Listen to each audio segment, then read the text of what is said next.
Hello everyone, good evening, नमस्ते। मैं Uma हरिद्वाल, your economics professor. आज स्टार्ट करने वाली हूँ 12th का चैप्टर नंबर 4, सप्लाई एनालिसिस। अभी तक हमने डिमांड एनालिसिस, डिमांड का इलास्टिसिटी, चैप्टर नंबर 2 और फिर इतना कंप्लीट कर लिया है। आज हम स्टार्ट करने वाले हैं with chapter number 4, supply analysis. ठीक है।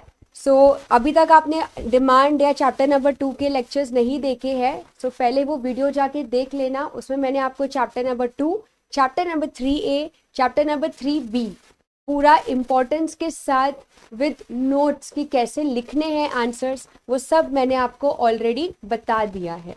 ठीक है। आज हम स्टार्ट करने वाले हैं with chapter number 4, that is supply analysis. ठीक है। आपके पास टेक्स्ट बुक होना चाहिए और साथ में एक बुक और पेन, जिस क्योंकि हम लोग कोई भी ग्राफ होगा, कोई भी कॉन्सेप्ट्स होगा, वो सब आप साथ साथ में प्रैक्टिस कर सकते हैं। ठीक है। लेक्चर को एकदम ध्यान से सुनना है, समझना है, इसमें से क्या इंपॉर्टेंट आने वाला है वो सब आज के लेक्चर में मैं आपसे क्लियर करूंगी। ठीक है। Let's get started with chapter number 4, supply analysis. एक और चीज जो बहुत ही इंपॉर्टेंट चीज है जो मैं आपको बताने वाली हूँ, लास्ट ईयर का जो बोर्ड्स था उसमें इस चैप्टर में से 8 मार्क का क्वेश्चन आया था, लॉ ऑफ सप्लाई। ठीक है। लास्ट जो बोर्ड एग्जाम्स था उसमें से इस चैप्टर में से 8 मार्क का क्वेश्चन आया था। तो आप समझ सकते हो कि ये चैप्टर इंपॉर्टेंट है। ठीक है। ये चैप्टर में से डिस्टिंग्विश एक आता है, ये चैप्टर में से 8 मार्क का आंसर आता है, ये चैप्टर में से बाकी जो 4 मार्क की ब्रीफ्स होते हैं वो भी आ सकता है। ठीक है। Let's get started with our chapter number 4, supply analysis. ठीक है। चलिए। तो ये मैंने स्क्रीन पे सप्लाई एनालिसिस, ये आपका टेक्स्ट बुक का ही है और ये इधर से ही आप पढ़ सकते हैं। ठीक है। सबसे पहले मैं आपको ये समझाती हूँ कि आखिर में सप्लाई का मतलब क्या होता है। ओके। सप्लाई का मतलब होता है किसी क्वांटिटी को बेचना, है ना। लेकिन कौन बेचता है ये क्वांटिटी? यस बच्चों, कौन ये बेचता है? ऑब्वियसली बात है, सेलर। सेलर क्या करता है? सेलर गुड्स एंड सर्विसेज को बेचता है। तो सप्लाई का मतलब क्या हुआ कि जब एक सेलर किसी भी प्रोडक्ट को बेचने के लिए रेडी है ना। What is supply analysis? जब एक सेलर या फिर जब एक सप्लायर किसी भी स्टॉक को बेचने के लिए रेडी है। स्टॉक, स्टॉक का मतलब क्या होता है? कोई भी गुड्स या सर्विसेज जिसको सेलर ने बेचने के लिए रखा है, खुद यूज करने के लिए नहीं रखा है। किसके लिए रखा है? बेचने के लिए। ठीक है। तो जब वो स्टॉक बेचने के लिए रेडी हो जाते हैं, उस पर्टिकुलर पीरियड ऑफ टाइम के लिए हम लोग उसको क्या बोलते हैं? Supply analysis. ठीक है बच्चों, ये हिंदी मीडियम में है, ये हिंदी में मैं आपको सिखा रही हूँ।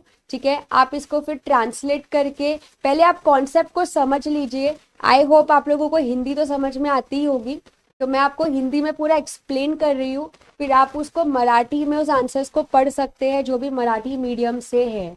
ठीक है। ओके।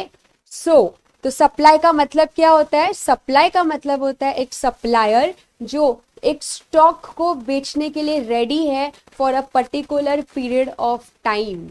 ठीक है। उसको हम क्या बोलते हैं? Supply analysis. ठीक है। यहाँ पे आप इंट्रोडक्शन में देख सकते हैं, the study of supply is as important as demand. ठीक है। जिस तरीके से डिमांड इंपॉर्टेंट है उसी तरीके से आपका सप्लाई भी इंपॉर्टेंट है। मैं सब कुछ आपको बताऊंगी कि कौन से आंसर आपको कितने मार्क्स के लिए पढ़ना है। ठीक है। आपको सिर्फ अभी पेशेंटली कॉन्सेप्ट को समझना है। ठीक है। तो चलो, तो सप्लाई का मतलब क्या होता है? देखो यहां से सप्लाई का मीनिंग है बच्चों, क्या लिखा है? Supply is a fundamental economic concept that describes the total amount of specific goods or services that is available to a seller।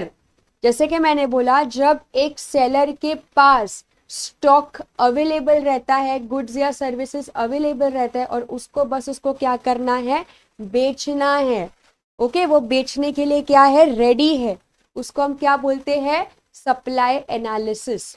ठीक है, अब मार्क कर लेते हैं आपका पहला क्वेश्चन जो आपके बोर्ड्स में आ सकता है इस चैप्टर में से, दैट इज डिस्टिंग्विश बिटवीन आ सकता है। जल्दी से मार्क कर लो, स्टॉक एंड सप्लाई का डिस्टिंग्विश आ सकता है। इसका स्टॉक एंड सप्लाई का, वेरी वेरी इंपॉर्टेंट, ये तो लिख लो। स्टॉक और सप्लाई का क्या आ सकता है बच्चों, डिस्टिंग्विश। यहाँ पे आप देख सकते हो concept of total output, stock and supply, जिसमें से आपको स्टॉक एंड सप्लाई का डिस्टिंग्विश आ सकता है, वेरी इंपॉर्टेंट। ठीक है, अभी ये तीनों कॉन्सेप्ट को समझते हैं। क्या लिखा है यहाँ पे, total output, stock and supply. ठीक है, चैप्टर का वेटेज बच्चों 7 और 8 मार्क्स के बीच में इसमें से क्वेश्चंस आते हैं। ठीक है, 7-8 मार्क्स चाहिए तो 8 मार्क का इसमें से लॉ आ जाता है, या फिर 4-4 मार्क्स में डिवाइड करके ये चैप्टर में से पूछा जाता है। ठीक है, तो देखो अब सबसे पहले ये 3 कॉन्सेप्ट को समझते हैं। यहाँ पे आप स्क्रीन पे देख सकते हो total output, stock and supply. ठीक है, टोटल आउटपुट, टोटल आउटपुट का मतलब क्या होता है, एक फाइनल प्रोडक्ट जो बनके तैयार है। जैसे कि ये पेन हमारे लिए क्या हो गया, आउटपुट। ठीक है, जैसे कि आपका फोन, जिस फोन से आप देख रहे हो वो फोन आपके लिए क्या हो गया, आउटपुट। तो जितना भी आउटपुट बनके रेडी है और जिसको हमें बस कंज्यूमर को क्या करना है, बेचना है, इसको सेलर क्या करने वाला है, बेचने वाला है, वो सबको मिला के हम क्या बोलेंगे कि that is our total output. ठीक है, तो यहाँ पे आप देख सकते हो output is produce in the process of production. Total output can be defined as the sum total of the quantity of the commodity produced at a given period of time। बस ये आपका टोटल आउटपुट का मतलब हो गया, ज्यादा कुछ नहीं पढ़ना है आपको इसमें से। टोटल आउटपुट आपको इतना ही पढ़ना है कि what is total output, sum total, sum मतलब जितना भी आपने प्रोडक्शन किया है, प्रोडक्शन का मतलब होता है जितना भी आपने गुड्स को बना दिया। ठीक है, गुड्स को बना के उसको टोटल करके ऐड करके आपने पता लगाया कि इतना गुड्स बनके रेडी है, उसको हम लोग क्या बोलेंगे, टोटल आउटपुट। अगर यहाँ तक समझ रहा है तो एक थम्स अप कर दीजिए कि हाँ समझ रहा है। ठीक है, तो अभी हमने क्या सीखा, टोटल आउटपुट के बारे में सीखा। इस कॉन्सेप्ट को आपको ज्यादा ध्यान नहीं देना है, टोटल आउटपुट का आपको इतना नहीं आएगा, आपको मेजरली ध्यान देना है stock and supply, very very important. Stock and supply पे आपको डिस्टिंग्विश आने के वेरी हाई चांसेस है। 2 मार्क का आपको डिस्टिंग्विश आता है, एक डिस्टिंग्विश 2 मार्क के लिए। ठीक है, तो चलो स्टॉक एंड सप्लाई पे आते हैं। अभी आप लोग बताओ या आप लोग सोचो कि स्टॉक एंड सप्लाई में आखिर फर्क क्या है, स्टॉक क्या होता है और सप्लाई क्या होता है। ठीक है, तो चलो इसको समझते हैं। स्टॉक का मतलब क्या होता है, स्टॉक का मतलब होता है कि टोटल कमोडिटी जो बनके तैयार है। ठीक है, जो बनके तैयार है and that is ready for sale. ठीक है, टोटल आउटपुट, आउटपुट भी बोल सकते हैं हम लोग उसको, टोटल आउटपुट जो बनके तैयार है एंड उसको बस मुझे अभी बेचना है, उसको मुझे क्या करना है, सिर्फ अभी उसको बस बेचना है। लेट्स से फॉर एग्जांपल मैंने बैग्स बनाए। ठीक है, बैग्स बना के मैंने टोटल समझो बैग्स बनाए हैं 100 बैग्स। ठीक है, तो मेरा टोटल आउटपुट कितना हो गया, 100 बैग्स हो गया। अब 100 बैग में से मैंने पैकिंग करके 50 बैग्स मेरा पैकिंग करके रेडी है, तो वो जो रेडी है ना वो मेरे लिए क्या हो गया, स्टॉक। स्टॉक का मतलब होता है total commodity that is ready for sale, उसको हम लोग क्या बोलेंगे, स्टॉक।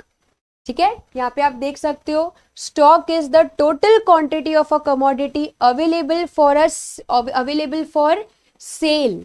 ठीक है, available for sale with the seller at a particular point of time. ठीक है, स्टॉक को हम क्या बोलते हैं, पोटेंशियल सप्लाई। स्टॉक को हम क्या बोलते हैं बच्चों, पोटेंशियल सप्लाई। पोटेंशियल मतलब आने वाले टाइम पे हम उसी स्टॉक को क्या करने वाले हैं, बेचने वाले हैं। ठीक है, जहां पे सेलर उस क्वांटिटी को क्या करेगा, बेचेगा।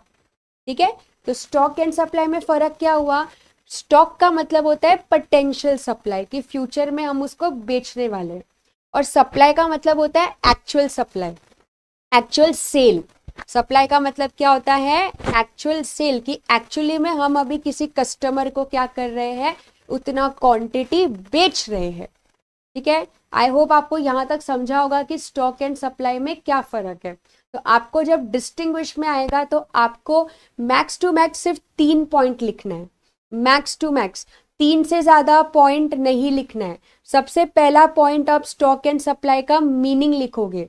ठीक है, मैं आपको बता रही हूं कि डिस्टिंग्विश आपको कैसे लिखना है। ठीक है, देखो डिस्टिंग्विश में आपका सबसे जो पहला पॉइंट आएगा बच्चों, वो आएगा मीनिंग। तो सबसे पहले यहाँ पे स्टॉक का मीनिंग हो गया और सप्लाई का मीनिंग हो गया।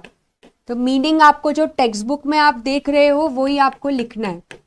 तो पहला आप इसमें मीनिंग लिख सकते हो। ठीक है, सेकेंड पॉइंट में आप ये लिख सकते हो कि स्टॉक एक्चुअली में होता क्या है और सप्लाई क्या होता है। तो स्टॉक इज पोटेंशियल सप्लाई और सप्लाई मतलब एक्चुअल सेल। और तीसरे में इन लोगों का आप एग्जाम्पल लिख सकते हो। तो ऐसे करके बस आपको 3 पॉइंटर में खत्म करना है आपका डिस्टिंग्विश। ठीक है, यस, लास्ट ईयर लॉ आया था तो अभी रिपीट नहीं हो सकता है, ऐसा नहीं होता है। कितने बार ऐसा हुआ है कि जो लास्ट ईयर लॉ आया है तो ये साल भी वो लॉ आ जाता है। 2020 के पहले तो 10 साल कंटिन्यूसली लॉ ऑफ डिमांड आपके पेपर में आता था। 2020 के बाद से फिर थोड़ा सा आपका ये हुआ। इंपॉर्टेंट चैप्टर जो भी मैं आपको करा रही हूँ वो सब इंपॉर्टेंट है। इकोनॉमिक्स में आपके सारे चैप्टर्स कहीं ना कहीं इंपॉर्टेंट है, इसके लिए आप क्वेश्चन आंसर्स पे ध्यान दो जो क्वेश्चन आंसर्स मैं आपको करवा रही हूँ। ठीक है, और साथ में मैं आपको ये भी बता रही हूँ कि कौन सा डिस्टिंग्विश, कौन सा आइडेंटिफाई, वो सब आपको इसमें पढ़ना है। ठीक है, ओके, तो बस आपको बस अभी साथ साथ में सुनना है चैप्टर्स। तो ये आपका स्टॉक एंड सप्लाई के बारे में हो गया। ठीक है, अभी एक लाइन है जो आपको याद रखना है, स्टॉक एक्सीड सप्लाई या सप्लाई एक्सीड स्टॉक। मतलब क्या कभी स्टॉक सप्लाई से ज्यादा हो सकता है या सप्लाई स्टॉक से ज्यादा होता है? चलो बताओ, क्या लगता है तुम लोगों को, स्टॉक सप्लाई से ज्यादा होता है या सप्लाई स्टॉक से ज्यादा होता है? यस, आई होप आपको आंसर आ गया रहेगा। हमेशा जो स्टॉक होता है ना वो सप्लाई से ज्यादा होता है। मेरे पास let's say for example stock है 5000 क्वांटिटी ऑफ शूज का, 5000 में से मैं बेच सकती हूँ, है ना, मे बी 5000 में से मैं 3000 ही बेच रही हूँ, मतलब मेरा स्टॉक सप्लाई से ज्यादा है। लेकिन अगर समझो मेरा स्टॉक 5000 का ही है तो क्या मैं 7000 गुड्स बेच सकती हूँ? नहीं, मेरा सप्लाई कभी भी स्टॉक से ज्यादा नहीं हो सकता है। ठीक है, स्टॉक ऑलवेज एक्सीड्स सप्लाई। ठीक है, ये आप एक पॉइंट में डिस्टिंग्विश में लिख सकते हो। ठीक है, आई होप आपको यहां तक समझा होगा। अगर अभी तक आपको समझ गया है तो आप एक थम्स अप दे दीजिए। स्टॉक एंड सप्लाई का हमने यहाँ पे क्या सीखा है, डिस्टिंग्विश, दोनों के बीच का फर्क। ठीक है, अब जो मैं नेक्स्ट आपको करवाने वाली हूं that is very very very important, that is law of supply. मैं आपको क्या करवा रही हूँ बच्चों, अभी लॉ ऑफ सप्लाई, जो बहुत इंपॉर्टेंट है, जो आपको 8 मार्क के लिए आ सकता है। ओके, तो लेक्चर को पूरा एंड तक देखिएगा, आपको मैं आज पूरा लॉ अच्छे से याद भी करवा दूंगी कि एक्चुअली में लॉ ऑफ सप्लाई क्या होता है। ठीक है, तो किसी को अगर आप लोग में से किसी को नहीं पता है कि लॉ एक्चुअली में लिखते कैसे है, तो वो मैं अभी आपको बता रही हूँ कि लॉ को एक्चुअली में लिखा कैसे जाता है। ठीक है, तो चलिए शुरू करते हैं with our law of supply. कभी भी कोई भी लॉ आपको स्टार्ट करना है, so always start with the meaning. आपको लिखना है या तो मीनिंग या फिर आप यहाँ पे इंट्रोडक्शन भी लिख सकते हो। किसका लिखना है, किसका, ऑफ सप्लाई। सप्लाई के बारे में आप क्या दे सकते हो, इंट्रोडक्शन दे सकते हो, है ना, कि सप्लाई क्या होता है, सप्लाई का कॉन्सेप्ट किसने निकाला। तो ये आपने 3 to 4 लाइंस का आपका हो गया इंट्रोडक्शन। ठीक है, सेकंड आपको जो लिखना है वो है अपना स्टेटमेंट। स्टेटमेंट के बिना लॉ इज इनकम्प्लीट। स्टेटमेंट के बिना लॉ इज इनकम्प्लीट। स्टेटमेंट के ही आपके 2 मार्क्स है, 8 में से 2 मार्क तो आपको स्टेटमेंट का मिल जाता है ना। तो ये स्टेटमेंट करना है। स्टेटमेंट के बाद हम सीखेंगे अजम्पशंस, ठीक है। अजम्पशंस के बाद हम बनाएंगे शेड्यूल, शेड्यूल के बाद हम बनाएंगे डायग्राम, और डायग्राम के बाद फाइनली हम सीखेंगे एक्सेप्शंस। तो ये होता है आपका 8 मार्क का लॉ, ठीक है। तीनों जितने भी, ये तीसरा लॉ है, ऑलरेडी मैंने आपको 2 लॉ सिखा दिए हैं, law of DMU and law of demand, ये दोनों मैंने आपको सिखा दिया है। अब मैं आपको जो सिखा रही हूं that is law of supply, ठीक है, ओके। तो अब सबसे पहले सप्लाई क्या होता है उसके बारे में तो मैंने आपको बता दिया। सप्लाई का मतलब होता है कि जब एक सेलर, या फिर हम लोग उसको सप्लायर भी बोल सकते हैं, प्रोड्यूसर भी बोल सकते हैं, जब एक सेलर किसी भी स्टॉक को बेचने के लिए रेडी है और वो बस उसको बेच रहा है, किसको बेच रहा है, कंज्यूमर को, तो हम लोग उसको क्या बोलते हैं, सप्लाई, ओके। अब हम आते हैं सप्लाई के स्टेटमेंट पे। लॉ में हमेशा क्या होता है, स्टेटमेंट होता है। तो चलो सबसे पहले हम सीखेंगे स्टेटमेंट। हमेशा स्टेटमेंट आप स्टार्ट करोगे तो कैसे लिखोगे, according to professor Alfred Marshall. कैसे लिखोगे इसको, according to professor Alfred Marshall, ठीक है।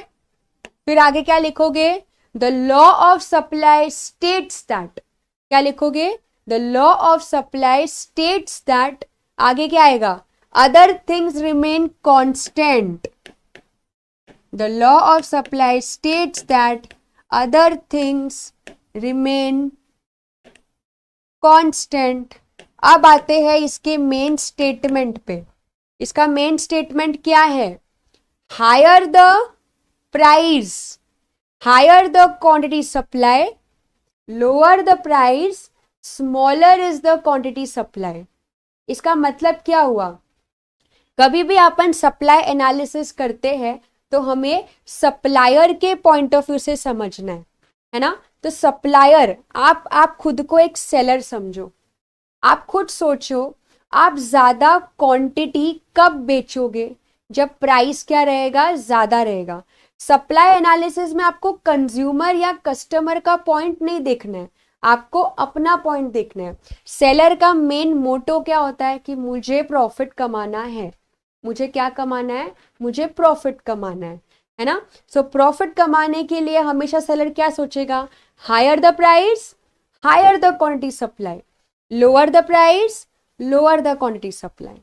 आई होप आपको यहाँ पे समझ रहा है, जितना ज्यादा प्राइस रहेगा उतना ज्यादा सेलर अपने प्रॉफिट के लिए ज्यादा क्वांटिटी बेचेगा, ठीक है।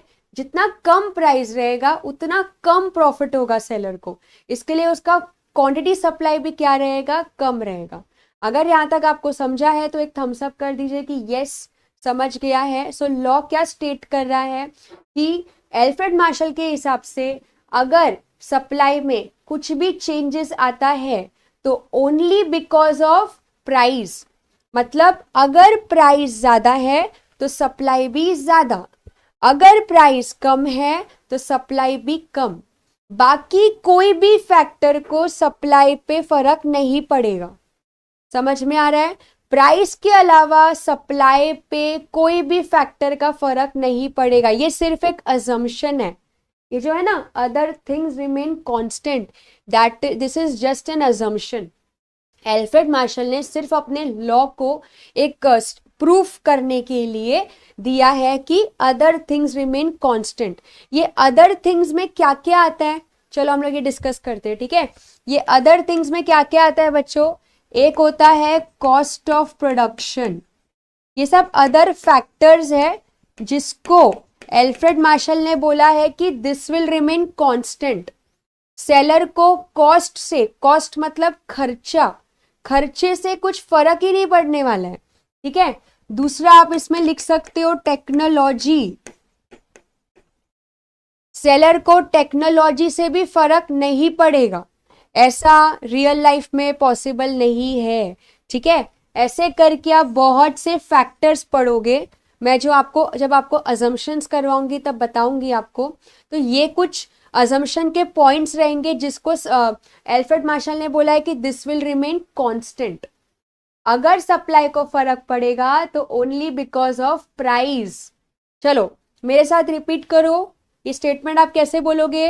The law of supply states that other things remain constant, ठीक है, और आगे क्या लिखोगे?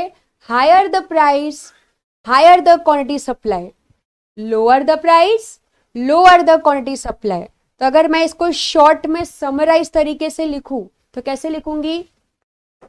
हायर द प्राइस, पी मतलब प्राइस, और ये ऊपर का साइन मतलब ऊपर जा रहा है, तो higher the price, higher the quantity supply, QS मतलब क्वांटिटी सप्लाई, ठीक है, और lower the price, lower the quantity supply. मतलब अगर एक ऊपर तो दूसरा भी ऊपर, और इसमें एक नीचे तो दूसरा भी क्या जा रहा है? नीचे। तो दोनों का डायरेक्शन क्या है? सेम है। जब डायरेक्शन सेम रहता है तो इनके रिलेशन को हम बोलते हैं direct relationship. Okay, there is a direct relationship between price and quantity supply. Price and quantity supply का रिलेशन कैसा है? डायरेक्ट। याद रखना, डायरेक्ट का मतलब क्या होता है? जब एक फैक्टर बढ़ रहा है तो उसके वजह से सप्लाई भी क्या हो गया? बढ़ गया। दोनों अगर बढ़ रहा है, दोनों अगर कम हो रहा है, मतलब रिलेशन कैसा है? डायरेक्ट। एक और चीज, डायरेक्ट को हम बोलते हैं पॉजिटिव। डायरेक्ट को क्या बोलते हैं? पॉजिटिव। पॉजिटिव। अभी इसको याद कैसे करना है, थोड़ा सा आपके मैथ्स पे आते हैं। अभी आप सोच रहे होगे मैम पॉजिटिव नेगेटिव ये कैसे समझता है, क्यों हम लोग डायरेक्ट रिलेशन को बोलते हैं पॉजिटिव और क्यों हम लोग इनवर्स रिलेशनशिप को नेगेटिव बोलते हैं? तो इसके पीछे एक बहुत बड़ा लॉजिक है जो आपने मैथ्स के बेसिक में सीखा होगा, ठीक है। तो चलो इसको समझते हैं। ओके चैप्टर नंबर 4 बच्चों मैंने इसलिए स्टार्ट किया था बिकॉज फिर आपका कंटिन्यूअंस में तीनों लॉ हो जाएंगे। तो एक बार आपका तीनों लॉ हो जाता है, बिकॉज तीनों लॉ में से ना एक 8 मार्क के लिए कंफर्म आता है, तो फिर एक बार आपके तीनों लॉ हो जाते हैं तो आप आराम से पढ़ सकते हो, ठीक है। इसके लिए मैंने चैप्टर नंबर 4 आपका पहले स्टार्ट किया है। एक बार आपके तीनों लॉ वाले चैप्टर्स हो जाए उसके बाद फिर will start with chapter number 1, ठीक है। चलो अभी पॉजिटिव और नेगेटिव रिलेशन ये कैसे समझता है, मैथ्स का लॉजिकल रीजन पे आते। देखो एक मैथ्स में आपने स्कूल टाइम पे एक बहुत ही इंपॉर्टेंट चीज सीखी थी, क्या था? माइनस माइनस इज प्लस, ठीक है, plus plus is also plus, बराबर। लेकिन minus plus is minus, plus minus is minus. ये बेसिक मैथ्स था आपका जो आपने स्कूल में सीखा था। आई होप आपको इतना पता होगा, है ना। तो यहाँ पे आप एक चीज नोटिस कर रहे हो, अगर दोनों सेम साइन है, अगर दोनों सेम साइन है तो आपका आंसर क्या आ रहा है? आपका आंसर आ रहा है पॉजिटिव। प्लस का मतलब होता है पॉजिटिव। लेकिन अगर दोनों का साइन क्या है? उल्टा है, इनवर्स है, एक माइनस में है एक प्लस में है, या एक प्लस में है एक माइनस में है, तो आपका आंसर हमेशा क्या आएगा? नेगेटिव, ठीक है। इसी को ही अभी अगर हम इधर यूज करें तो दोनों का साइन सेम है ना। प्राइस बढ़ रहा है तो सप्लाई भी बढ़ रहा है, प्राइस कम हो रहा है तो सप्लाई भी कम हो रहा है। तो इसके रिलेशन को मैं क्या बोलूंगी कि साइन सेम है। साइन सेम मतलब क्या? पॉजिटिव। Positive, okay. और वैसे ही डिमांड में साइन क्या था? अपोजिट था, कि प्राइस बढ़ रहा है तो डिमांड कम हो रहा है, तो अपोजिट साइन मतलब नेगेटिव, ठीक है। आई होप आपको समझा होगा पॉजिटिव और नेगेटिव रिलेशनशिप कैसे होता है। इसमें बस आपका बेसिक मैथ्स का एक लॉजिक यूज किया गया है, इसमें वही हम यूज कर रहे हैं, ठीक है। सो यहाँ पे आपका स्टेटमेंट खत्म होता है, ये आपका स्टेटमेंट है। एक बार वापस से रिवाइज कर लेते हैं। According to professor Alfred Marshall, the law of supply states that other factors या अदर थिंग्स रिमेन कॉन्स्टेंट, जिसको हम सीट्रस पेरिबस भी बोलते हैं, ये आपको एमसीक्यू में आ सकता है। अदर फैक्टर्स रिमेन कांस्टेंट को हम क्या बोलते हैं? Ceteris paribus. और आगे क्या लिखेंगे? Higher the price, higher the quantity supply, lower the price, lower the quantity supply. This shows direct relationship between price and quantity supply. और डायरेक्ट को हम क्या बोलते हैं? Positive relationship between price and quantity supply. Done, आपका 2 mark का statement यहाँ पे खत्म होता है। इंट्रोडक्शन हो गया, स्टेटमेंट हो गया, ठीक है। अब चलो, अब according to sequence, meaning introduction हो गया, स्टेटमेंट हो गया, अब हम समझते हैं अजम्पशन। एल्फ्रेड मार्शल ने लॉ को समझाने के लिए कुछ अजम्पशंस दिए हैं। अब अजम्पशंस क्या है? Other factors remain constant. Price के अलावा जितने भी फैक्टर्स है वो सब क्या रहेंगे? वो सब कांस्टेंट रहेंगे। कांस्टेंट मतलब क्या? No change. अभी इसको मैं आपको पढ़ने का तरीका सिखा रही हूँ जिसमें आपका अजम्पशन अभी याद हो जाएगा, तुरंत आपके अजम्पशन सब याद हो जाएंगे, ठीक है। तो एक बार आपके टेक्स्ट बुक के मैं एक पेज पे आ रही हूँ, आप भी वो पेज पे आ सकते हैं तुरंत, ठीक है। यहाँ पे आप अपने टेक्स्ट बुक के ये वाले पेज पे आ जाइए, जहाँ पे आपको जस्ट अ सेकेंड, यस, ये आपका पेज है जहाँ पे दिया है डिटर्मिनेंट्स ऑफ सप्लाई, ठीक है। क्या दिया है? डिटर्मिनेंट्स ऑफ सप्लाई बच्चों, इसका पेज नंबर है 39। तो अभी आप देख सकते हो, डिटर्मिनेंट्स का मतलब होता है फैक्टर्स। डिटर्मिनेंट्स का मतलब क्या होता है? फैक्टर्स। ये ऐसे फैक्टर्स है जिससे सप्लाई क्या होता है? इन्फ्लुएंस होता है। जिससे सप्लाई क्या होता है? इन्फ्लुएंस होता है, ठीक है। अभी इसी पॉइंटर को आपको अजम्पशन में यूज करना है। आपको अलग से पढ़ने की कोई जरूरत नहीं है अजम्पशन, मैं अभी आपको इसी का ही शॉर्टकट बता रही हूँ कि ये आपको कैसे पढ़ना है, ठीक है। तो देखो अभी ध्यान से, प्राइस को छोड़ के बाकी सारे फैक्टर्स अजम्पशन में क्या बोला है? कांस्टेंट बोला है। तो देखो कौन कौन सा आपको यहाँ पे अजम्पशन दिख रहा है।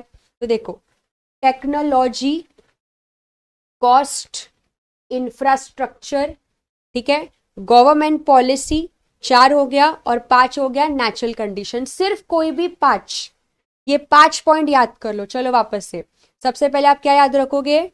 यस, चलो पॉइंट्स पे आते हैं वापस से। क्या क्या पॉइंट मैंने आपको बताया अजम्पशंस के?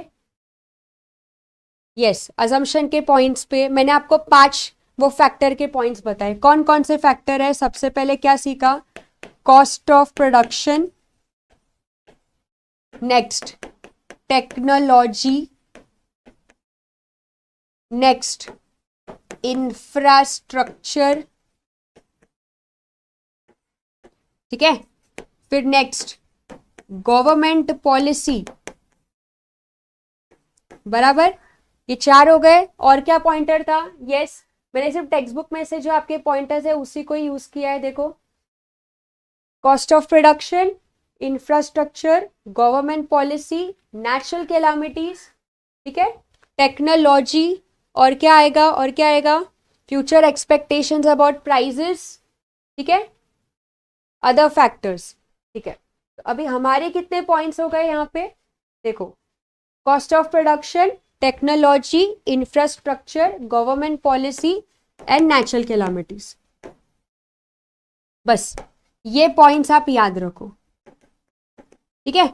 अब जब अजम्पशन में आप ये पॉइंट लिखोगे ना, तो ये पॉइंट के आगे बस आपको क्या लगाना है? No change. जब आप इसको किस में लिखोगे? अजम्पशंस में लिखोगे। क्या लिखोगे? No change in cost of production, no change in technology, no change in infrastructure. बस, मतलब आपको अलग से अजम्पशन अलग से पढ़ना है, फैक्टर अलग से पढ़ना है, ऐसा नहीं। फैक्टर में आपको नो चेंज नहीं लगाना है। जब आप वो फैक्टर के क्वेश्चंस पढ़ोगे उसमें आपको नो चेंज नहीं लगाना है, लेकिन जब अजम्पशन पढ़ोगे तो जो आपने ऑलरेडी ये पॉइंट फैक्टर में पढ़ा है ना, उसी के ही आगे आपको क्या लगाना है? No change. आई होप आपको यहां तक समझा होगा, ठीक है। अब आपका क्वेश्चन आ रहा है, मैम अभी इसमें एक्सप्लेन क्या करें? एक्सप्लेनेशन तो और भी इजी है। हर एक में क्या एक्सप्लेनेशन करना है आपको? देखो, मैं यहाँ पे एक्सप्लेनेशन लिख रही हूं, आपको वही लिखना है। क्या लिखोगे यहाँ पे? देखो, the law assumes that there should be no change in cost of production, ठीक है, फुल स्टॉप। आगे if there is any change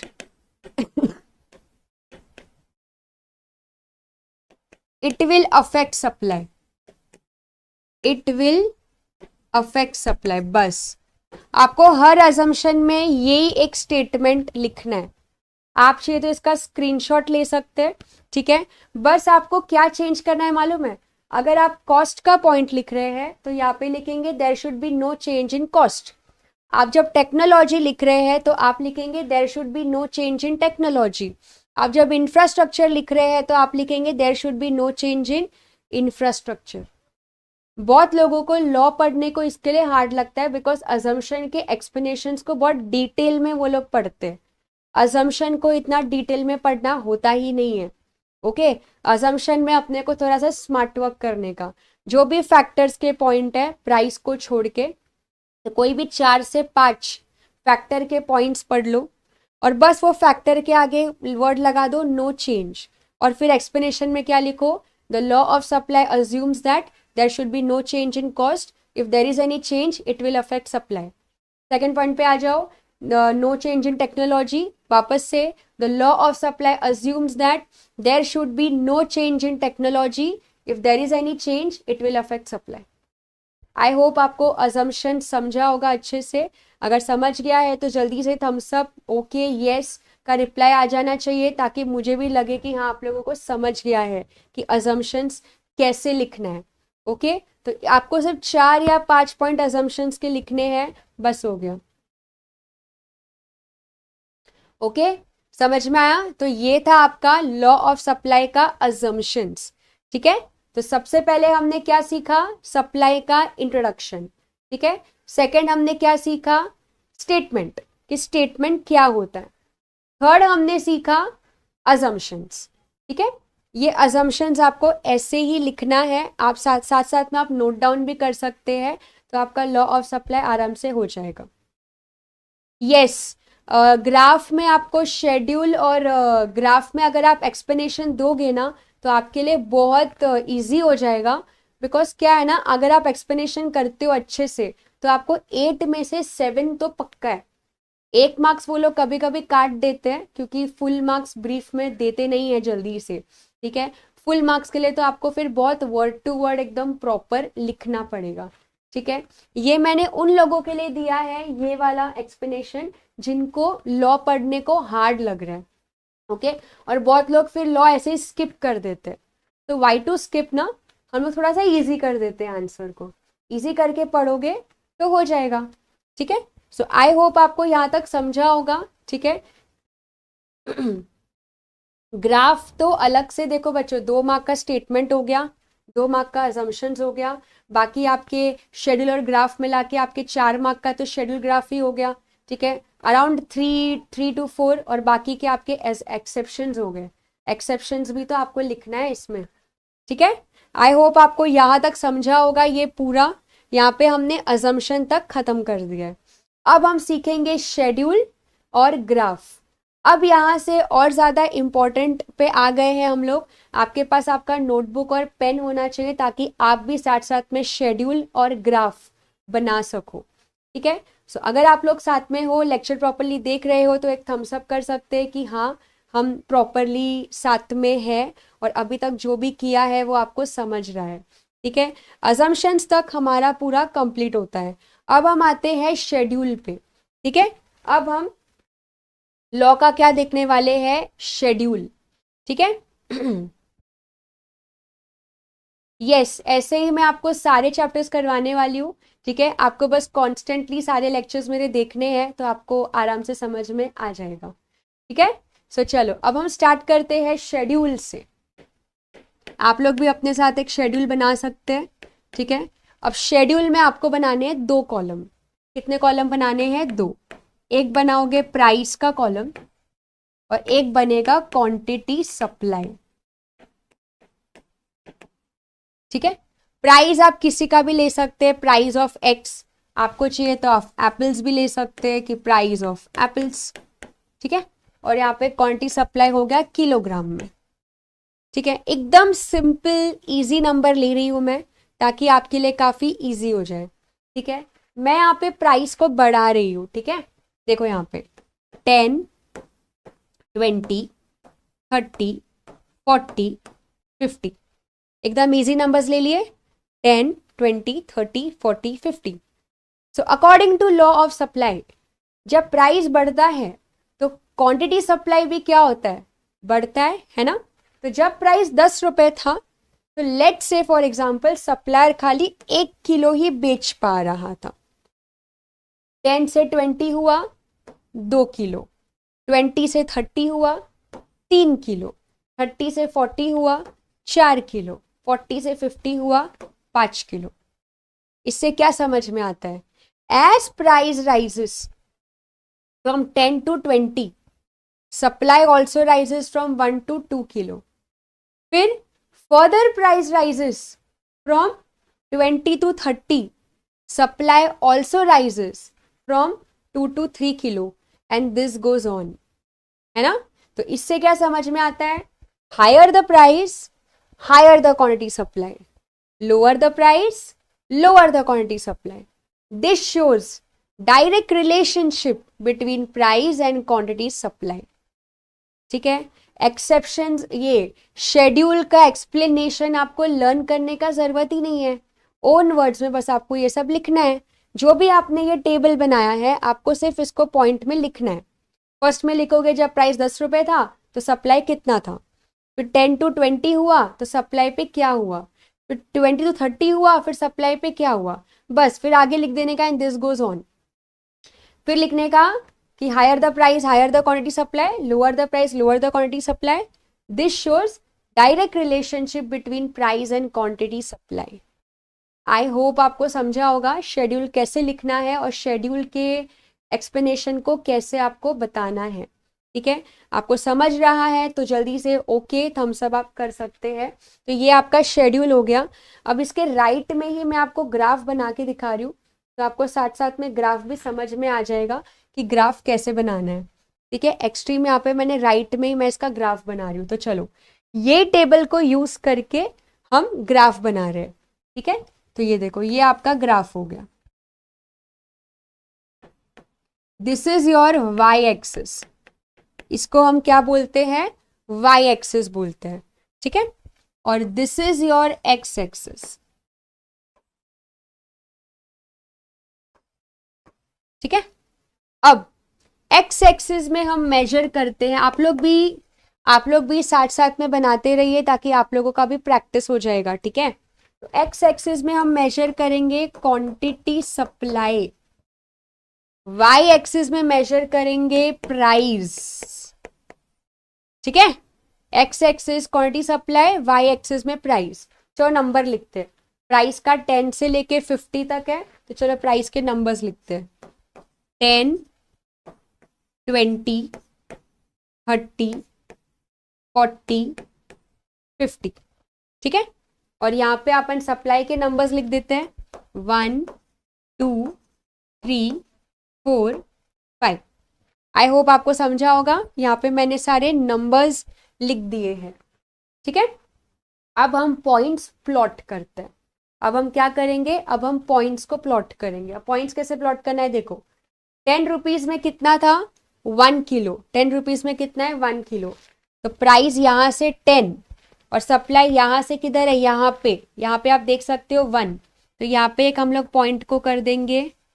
ठीक है, फिर 20 रुपीज में कितना है 2 किलो, यहाँ से 20 यहाँ से 2, 30 रुपीज में 3 किलो, 40 रुपीज में 4 किलो, 50 रुपीज में 5 किलो, ऐसे करके ये पॉइंट को फिर आपको ज्वाइन करना है। तो ये आपका क्या बना, सप्लाई कर्व। ये आपका क्या बन गया, सप्लाई कर्व। और ये सप्लाई कर्व कैसे बन रहा है बच्चों, अपवर्ड स्लोपिंग। इसको आप क्या बोलोगे, upward sloping supply curve from left to right, from left to right. ठीक है, ये आपका हो गया अपवर्ड। अपवर्ड क्यों है, क्योंकि ये ऊपर की तरफ जा रहा है। लेफ्ट से राइट की तरफ आप अगर देखोगे तो ये ऊपर की तरफ जा रहा है। ठीक है, सो ये आपका शेड्यूल हो गया और ये आपका ग्राफ हो गया। ग्राफ को आपको कैसे एक्सप्लेन करना है, तो पहले आप लिखोगे in the above diagram x axis represents quantity supply, y axis represents price। ठीक है, फिर क्या लिखोगे, SS is the upward sloping supply curve। फिर वही this shows direct relationship between price and quantity supply। Done with our graph. ठीक है, schedule हो गया, ग्राफ हो गया।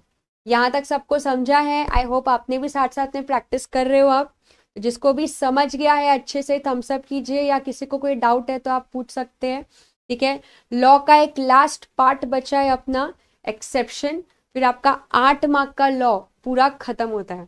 ठीक है, आपने मीनिंग कर लिया, स्टेटमेंट कर लिया, शेड्यूल कर लिया, ग्राफ कर लिया।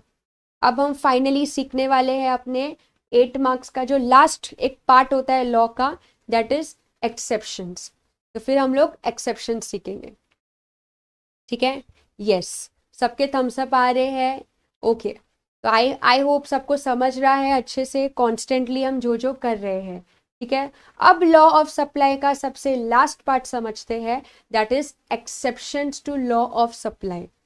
ठीक है, एक्सेप्शन का मतलब क्या होता है?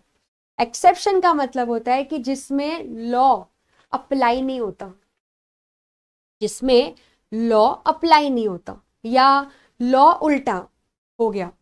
मतलब लॉ ऑफ सप्लाई हमें क्या बोलता है? Higher the price higher the supply, lower the price lower the supply, ये हमें लॉ बोलता है। लेकिन एक्सेप्शन क्या बोलता है मालूम है? नहीं, ऐसा नहीं होता है। कुछ कुछ केसेस में ऐसा नहीं होता है। कुछ कुछ केसेस में जब प्राइस बढ़ता है ना, बढ़ने के बाद भी सप्लाई ज्यादा बढ़ नहीं पाता है, उल्टा सप्लाई कम हो जाता है। उसका उल्टा भी हो सकता है कि कुछ कुछ केस में प्राइस जब कम होता है ना, तो सप्लाई कम होना चाहिए ना, तो सप्लाई बढ़ जाता है। तो ये एक्सेप्शन है। एक्सेप्शन लॉ ऑफ सप्लाई को डिनाई कर देता है।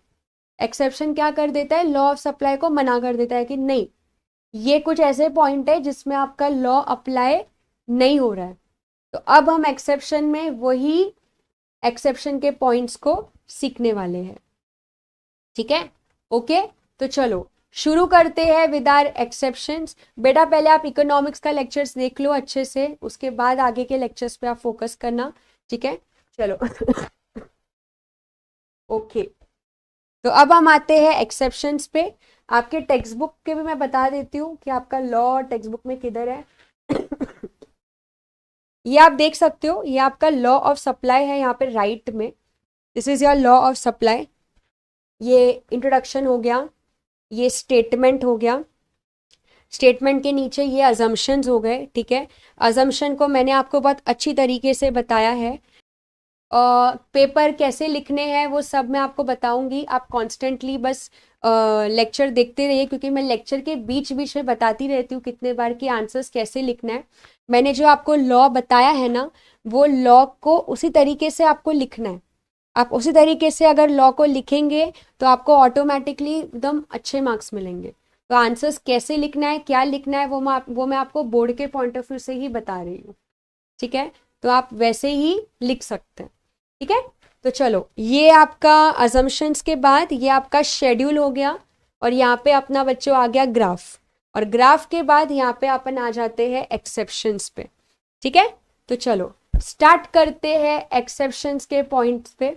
सबसे पहला जो एक्सेप्शन आप देख सकते हैं वो है supply of labour. Very important point, ये आपको 4 मार्क के अग्री और डिसअग्री में आ सकता है। Very important. ठीक है, ये अलग से जो आप ये पॉइंट देख रहे हो ना, ये आपको अलग से 4 मार्क के लिए आ सकता है। सिर्फ ये पॉइंट आपको अलग से 4 मार्क के लिए आ सकता है। लॉ में तो आपको लिखना ही है, लेकिन कभी कभी अलग से अग्री और डिसअग्री में ये पॉइंट आ जाता है कि सप्लाई ऑफ लेबर क्या है। ठीक है, तो इसको ध्यान से समझना कि what is supply of labour. ठीक है, देखो सप्लाई ऑफ लेबर का पहले मैं मतलब समझाती हूँ। इसका मतलब होता है, लेबर का मतलब होता है वर्कर्स। लेबर का मतलब क्या होता है बच्चों? वर्कर्स होता है ना। तो इसमें हम ये सीखेंगे कि जब वर्कर का काम जब वो लोग करते हैं, ठीक है, जब वर्कर्स अपना काम करते हैं तो कितने घंटे काम करते हैं, तो उनको कितना मिलता है, उनके रेट क्या होते हैं, वो हम लोग इसमें सीखने वाले हैं, ठीक है। इसमें आप देख सकते हो, इसमें भी है ना आपको अलग से शेड्यूल और ग्राफ है, अलग से आपको क्या है, शेड्यूल एंड ग्राफ है, ठीक है। तो देखो ये सप्लाई ऑफ लेबर का शेड्यूल है, सेम टू सेम ये ही आपको कॉपी करना है, कॉपी एज इन पढ़ना है ऑब्वियसली, मतलब यही आपको नंबर्स यूज करके लिखना है, ठीक है। तो मैं आपको ये समझा रही हूँ कि ये कैसे करना है। तो अभी यहाँ पे आप देख सकते हो, ठीक है। पूनम आप पहले चैप्टर नंबर 4 पे ध्यान दे दीजिए, चैप्टर नंबर 4 आपका बहुत इंपॉर्टेंट है, चैप्टर 1 भी आप सबका हो जाएगा, ठीक है। तो चलो यहाँ पे आप देख सकते हो लेबर सप्लाई शेड्यूल, ठीक है। इसमें 3 कॉलम्स बनाने हैं आपको, 3 कॉलम्स, ठीक है। यस, सबसे पहला को आपको क्या दिख रहा है, वेज रेट पर आवर, ठीक है। नेक्स्ट कॉलम है hours of work per day and total amount of wages, ठीक है। वेज रेट पर आवर का मतलब होता है, वेज रेट पर आवर का मतलब क्या हुआ बच्चों की, 1 घंटे का कितना उनको वेजेस मिल रहा है। वेजेस का मतलब होता है, वेजेस का मतलब क्या होता है, काम करने के लिए पैसे कितने उनको मिल रहे हैं, तो ये उनका वेज रेट पर आवर है, ठीक है। 1 घंटे का कितना, तो यहाँ पे 1 घंटे का पहले वर्कर को मिल रहा है 100 रुपए, 1 घंटे का वर्कर को कितना मिल रहा है, 100 रुपए मिल रहा है। तो जब वर्कर को 1 घंटे का 100 रुपए मिल रहा था तो वर्कर 5 घंटे काम कर रहा था, कितने घंटे काम कर रहा था, 5 घंटे। तो 100 इंटू 5 कर दो तो आपको आंसर मिल जाएगा 500, कि 1 दिन का वर्कर को मिल रहा है 500 रुपए, ठीक है। अब क्या हुआ ना, वेज रेट बढ़ गया, अब वर्कर को 100 रुपए की जगह पे मिल रहे हैं 200 रुपए, क्या मिल रहे हैं, 200, वेज रेट बढ़ गया। तो 100 रुपए से जैसे ही 1 घंटे का 200 रुपए हो गया, तो अब वर्कर ने सोचा चलो अब मैं 5 घंटे काम नहीं करता, अब मैं 7 घंटे काम करता हूं, तो वर्कर 7 घंटे काम करने लग गया, ठीक है। तो 200 इंटू 7 तो कितना हुआ, 1400। पहले 100 रुपए मिल रहे थे 1 घंटे के, वर्कर 5 घंटे काम कर रहा था, 500 रुपए 1 दिन का। फिर उनका वेज रेट बढ़ गया, अभी उनको कितना मिल रहा है, अभी उनको 1 घंटे का 200 रुपए मिल रहा है, ठीक है। और वो लोग 7 घंटे काम कर रहे, तो 200 इंटू 7 हो गया 1400। यहां तक तो सब कुछ सही चल रहा था कि जैसे जैसे रेट बढ़ रहा है तो लेबर अपनी सप्लाई भी क्या कर रहा है, बढ़ा रहा है। अब आया कहानी में ट्विस्ट, अब क्या हुआ ना, उनका रेट और बढ़ा दिया, अब उनको 1 घंटे का मिल रहा है 300 रुपए, 1 घंटे का कितना मिल रहा है, 300 रुपए। अब आप सोच रहे रहोगे कि 300 रुपए हो गए तो अब वर्कर 7 घंटे की जगह पे 8 घंटे काम करेगा, नहीं, उल्टा वर्कर ने अपने आवर्स ऑफ वर्क क्या कर दिए, कम कर दिए। वर्कर ने सोचा मुझे 300 रुपए 1 घंटे का मिल रहा है, तो अब मैं 7 घंटे क्यों काम करूं, 1 घंटा मैं क्या करूंगा, आराम, अब मैं 6 घंटे काम करूंगा, क्योंकि अब वर्कर कैलकुलेट करेगा, वर्कर सोचेगा मैं अगर 6 घंटे भी काम करूं ना तो भी मुझे पहले से ज्यादा मिल रहे हैं, तो भी उनको कितना मिल रहा है, 1800 मिल रहा है 1 दिन का। तो अब वर्कर सोचेगा अब 1 घंटा हम क्या करने वाले हैं, आराम, उसको बोलते हैं लीजर टाइम। क्या बोलोगे आप उसको, लीजर टाइम। यहाँ पे आप देख सकते हो, यहाँ पे लिखा हुआ है, समझ में आए। तो यहाँ पे लॉ ऑफ सप्लाई क्या हो गया, डिनाई हो गया, क्योंकि लॉ ऑफ सप्लाई क्या होता है, प्राइस बढ़ेगा तो सप्लाई भी बढ़ेगा, प्राइस कम होगा तो सप्लाई भी कम होगा, बट यहाँ पे ऐसा नहीं हो रहा है, यहाँ पे रेट बढ़ा सप्लाई भी बढ़ा, लेकिन एक टाइम के बाद जब रेट बढ़ा तो सप्लाई उल्टा कम हो गया, 60 से कितना हो गया, 6 घंटा हो गया, समझ में आया। तो यहाँ पे लॉ ऑफ सप्लाई क्या हो गया बच्चों, डिनाई हो गया। तो अब इसी टेबल से अगर हमें ग्राफ बनाना है तो कैसे बनाओगे, तो देखो मैं आपको यहाँ पे ही ग्राफ बना के दिखा रही हूँ, ठीक है। यहाँ पे आप इसका ग्राफ देख सकते हो, ये देखो ये है वाई एक्सिस, ओके ये है वाई एक्सिस, वाई एक्सिस में हमने क्या लिया है, वेज रेट पर आवर, मतलब ऐसे समझो कि ये आपका प्राइस है और ये आपका क्वांटिटी सप्लाई है, ठीक है। तो प्राइस हमेशा वाई एक्सिस में आता है और सप्लाई हमेशा एक्स एक्सिस में आता है। फिर यहाँ पे नंबर लिख दिया 100, 200, 300, ये रेट हो गया, ठीक है। और यहाँ पे हमने ये नंबर्स लिख दिया 5, 6, 7।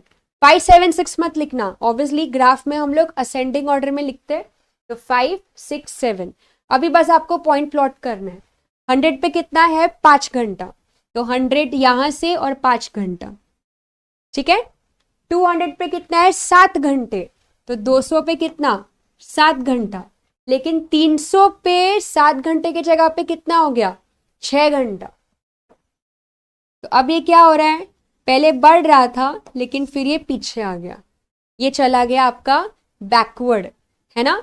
तो इस कर्व को हम बोलते हैं बैकवर्ड बेंडिंग। ये आपको 4 मार्क के अग्री डिसअग्री में आ सकता है। इस कर्व को हम क्या बोलते हैं, बैकवर्ड बेंडिंग। ये आपको एमसीक्यू में भी आ सकता है। लेबर सप्लाई, लेबर सप्लाई का कर्व होता है backward bending. Backward bending very important, ये आपको अलग से 4 मार्क के लिए पूछा जा सकता है, ठीक है, कि लेबर सप्लाई का कर्व कैसा होता है, बैकवर्ड बेंडिंग। बस यही एक एक्सेप्शन है जो बहुत बड़ा है, बाकी के एक्सेप्शंस आप देख सकते हो काफी छोटे छोटे हैं। जैसे इसके अलावा अगर आप यहाँ पे एक्सेप्शंस देख सकते हो, एग्रीकल्चरल गुड्स, एग्रीकल्चरल गुड्स पे लॉ ऑफ सप्लाई अप्लाई नहीं होता। क्यों, क्योंकि एग्रीकल्चर गुड्स जो होता है ना वो क्लाइमेटिक कंडीशंस पर डिपेंडेंट रहता है।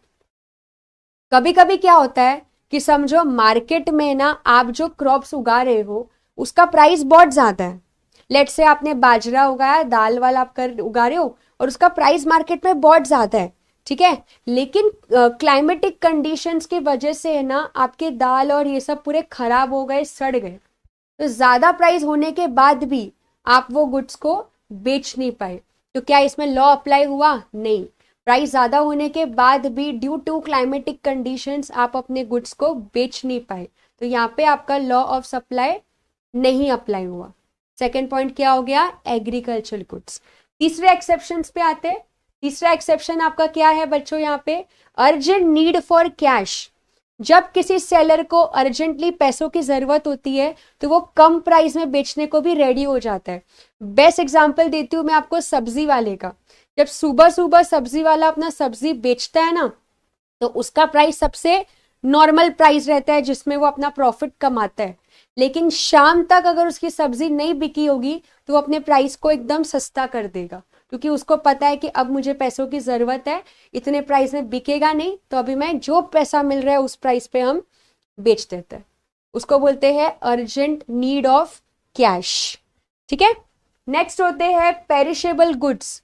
जो चीज जल्दी से खराब हो जाती है, सड़ जाती है, ठीक है, उस पे आप लॉ ऑफ सप्लाई नहीं अप्लाई कर सकते। कभी कभी ऐसे गुड्स खराब नहीं हो, ये रीजन के वजह से भी सस्ते में भी बिक जाए तो हम उसको बेच देते। तो सेलर कितने बार इसमें प्राइस नहीं देखता है, कम प्राइस में भी वो उसको बेचने को क्या हो जाएगा, रेडी हो जाएगा। एंड लास्ट एक्सेप्शन क्या देख रहे हो आप यहाँ पे, रेयर गुड्स। रेयर गुड्स का मतलब होता है पेंटिंग, कॉइन।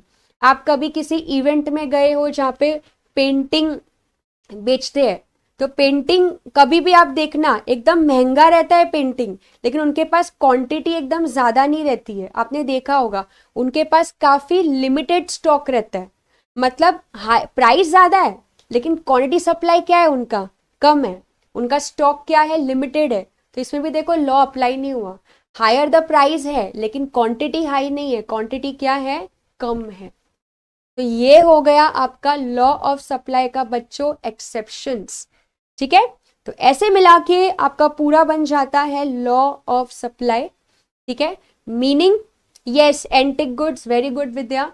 तो ये सब आपका क्या हो गया, यहाँ पे आपका 8 मार्क का लॉ ऑफ सप्लाई खत्म होता है। ये law of supply last year आपके बोर्ड्स में आया था, अभी भी आ सकता है। तीनों लॉ में से कोई भी एक लॉ आपका कंफर्म आ सकता है। मैंने आपके तीनों लॉ करवा दिए हैं बच्चों, आपको क्या करना है, बस ये तीनों लॉ को अच्छे से पढ़ना है, ठीक है। अभी तक आपने अगर मेरा एक भी वीडियो देखा नहीं है इफ लॉ का, आप तीनों लॉ के वीडियोस मेरे जल्दी से देख सकते हो, ठीक है। सो यहाँ पे हमारा सप्लाई एनालिसिस का लेक्चर नंबर 1 खत्म होता है। मैंने लॉ आपको सिखा दिया है। इसके बाद का जो लेक्चर है वो जल्दी हम स्टार्ट करेंगे विद इन 5 मिनट्स, ठीक है, जिसमें मैं आपको आगे के सप्लाई के कॉन्सेप्ट सिखाऊंगी, ठीक है, okay. Yes, supply of labour बच्चों आपको पूरा पढ़ना पड़ेगा। देखो, अगर 4 मार्क के लिए आ रहा है तो सप्लाई ऑफ लेबर आपको पूरा पढ़ना पड़ेगा, लेकिन अगर आपको एक्सेप्शंस में लिखना है तो एक्सेप्शंस में इतना बड़ा लिखने का जरूरत नहीं है। एक्सेप्शन में सिर्फ उसका मतलब लिख देना कि सप्लाई ऑफ लेबर होता क्या है और उसमें क्यों लॉ ऑफ सप्लाई नहीं अप्लाई हुआ, ठीक है। लेकिन अगर अलग से 4 मार्क के लिए आया तो आपको ये पूरा लिखना पड़ेगा। 3 लॉ है बच्चों, law of DMU, law of demand, law of supply. तीनों लॉ मैंने तीनों लॉ के मेरे लेक्चर्स हो गए हैं, आप देख सकते हो हमारे चैनल पे तीनों लॉ एकदम अच्छे से। आई होप आपको समझा होगा आज का लेक्चर। अगर समझ गया है तो जल्दी से थम्स अप दे दीजिए, या फिर किसी को अगर डाउट है तो आप पूछ सकते हैं, मैं यहाँ पे वेट कर रही हूँ, ठीक है। यस, मैं मार्क कर देती हूँ, ये आप देख सकते हो यहाँ पे। अगर समझो आपको सिर्फ एक्सेप्शंस में लिखना है सप्लाई ऑफ लेबर, तो आप अगर सिर्फ इतना भी लिखोगे ना तो चलेगा। ये पूरा पैराग्राफ जो दिख रहा है यहाँ तक, ये फर्स्ट पैराग्राफ भी आप प्रॉपरली लिख दोगे तो चलेगा, क्योंकि आपको फिर सिर्फ इसको एक्सेप्शन में लिखना है। लेकिन अगर 4 मार्क के लिए आए तो फिर आपको पूरा लिखना पड़ेगा। आगे बढ़ते हैं अभी हम, ठीक है। अभी हम 2 आंसर्स आज के लेक्चर में कवर करेंगे। कितने आंसर्स कवर करने वाले हैं? 2। ये 2 आंसर के बाद आपका पूरा चैप्टर हो जाएगा, ठीक है। इसके पहले के लेक्चर में मैंने आपको लॉ ऑफ सप्लाई सिखाया था, ठीक है। अब मैं आपको 2 कॉन्सेप्ट इस चैप्टर के सिखाने वाली हूँ। एक है वेरिएशन ऑफ सप्लाई और चेंज इन सप्लाई, ये एक कॉन्सेप्ट है। और दूसरा जो बहुत ही इंपॉर्टेंट कॉन्सेप्ट है, उसमें से डिस्टिंग्विश ना पक्का आता है, कंफर्म है कि उसमें से डिस्टिंग्विश आएगा ही आएगा, ठीक है। सो ये जो लेक्चर है आज का वो बहुत ही इंपॉर्टेंट लेक्चर है। बोर्ड्स में इसमें से जो क्वेश्चंस आने वाले हैं मैं आपको वो सब कराने वाली हूँ, ठीक है। आपको सिर्फ लेक्चर को अच्छे से देखना है, समझना है, और अगर कोई डाउट है तो आपको पूछना है विदाउट एनी डिस्ट्रैक्शन। अब 1 आवर आपके पास कोई भी डिस्ट्रैक्शन नहीं होना चाहिए, ठीक है। तो शुरू करते हैं। आपके टेक्स्ट बुक में ये कॉन्सेप्ट कहाँ पे है मैं बता देती हूँ। ये आपका कॉन्सेप्ट है टेक्स्ट बुक में, वेरिएशंस इन सप्लाई। ये आप देख सकते हो स्क्रीन पे, वेरिएशंस इन सप्लाई करके कॉन्सेप्ट है, ये करा रही हूँ। और साथ में नेक्स्ट है आपका ये चेंजेस इन सप्लाई।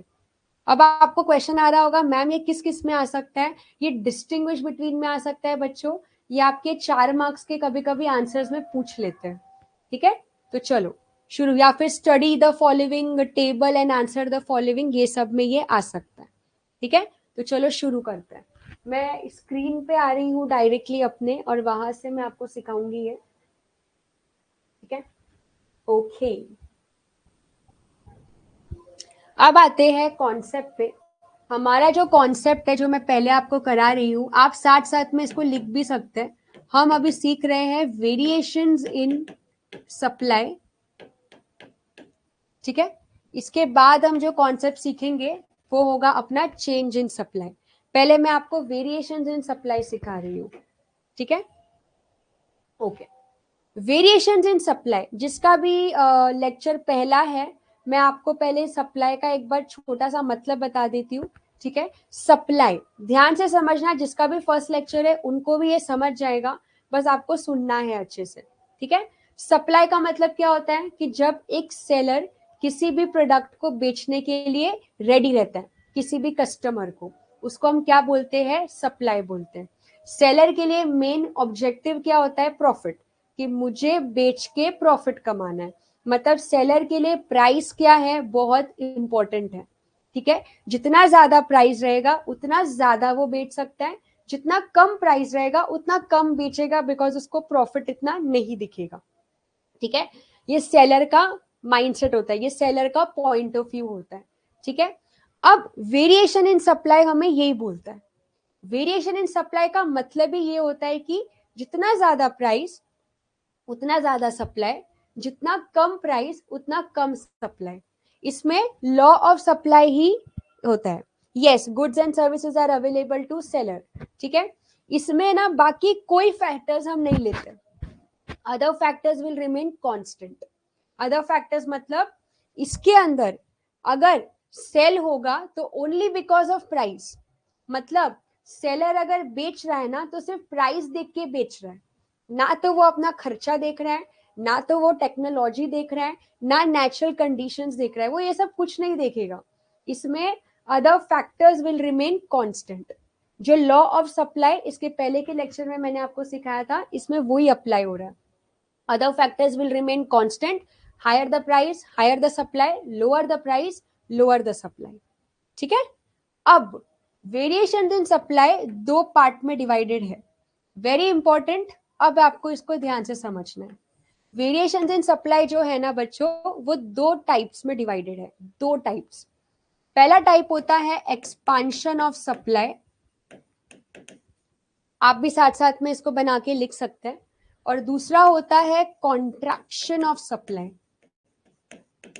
क्या है बच्चों? एक्सपांशन मतलब बढ़ना, कॉन्ट्रैक्शन मतलब कम होना।